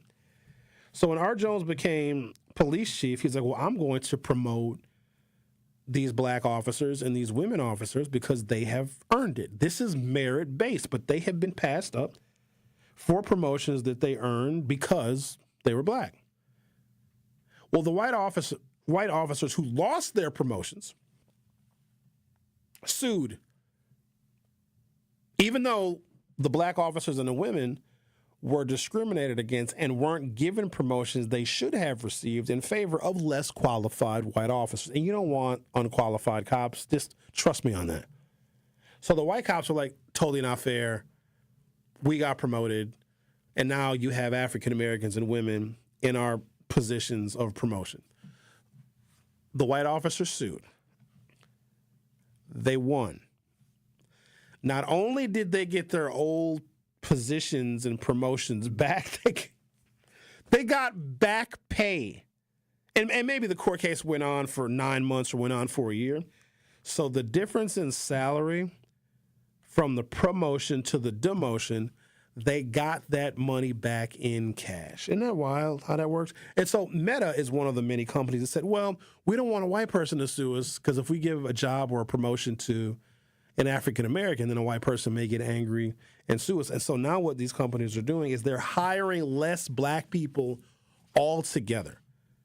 And we're just, 10 months into this administration? Oh, it's going to be a long ride. It's going to be a fun one, too, because I assure you, you're going to learn more about civics in these next couple of years than in all of your years of taking political science classes in school. Thank you for listening. Have yourselves a wonderful day. Come in with straight truth. Everything got a message. I'll say this. Y'all can't be tired if y'all still messing with the negative energy. Every day I get on and say, the power of the tongue.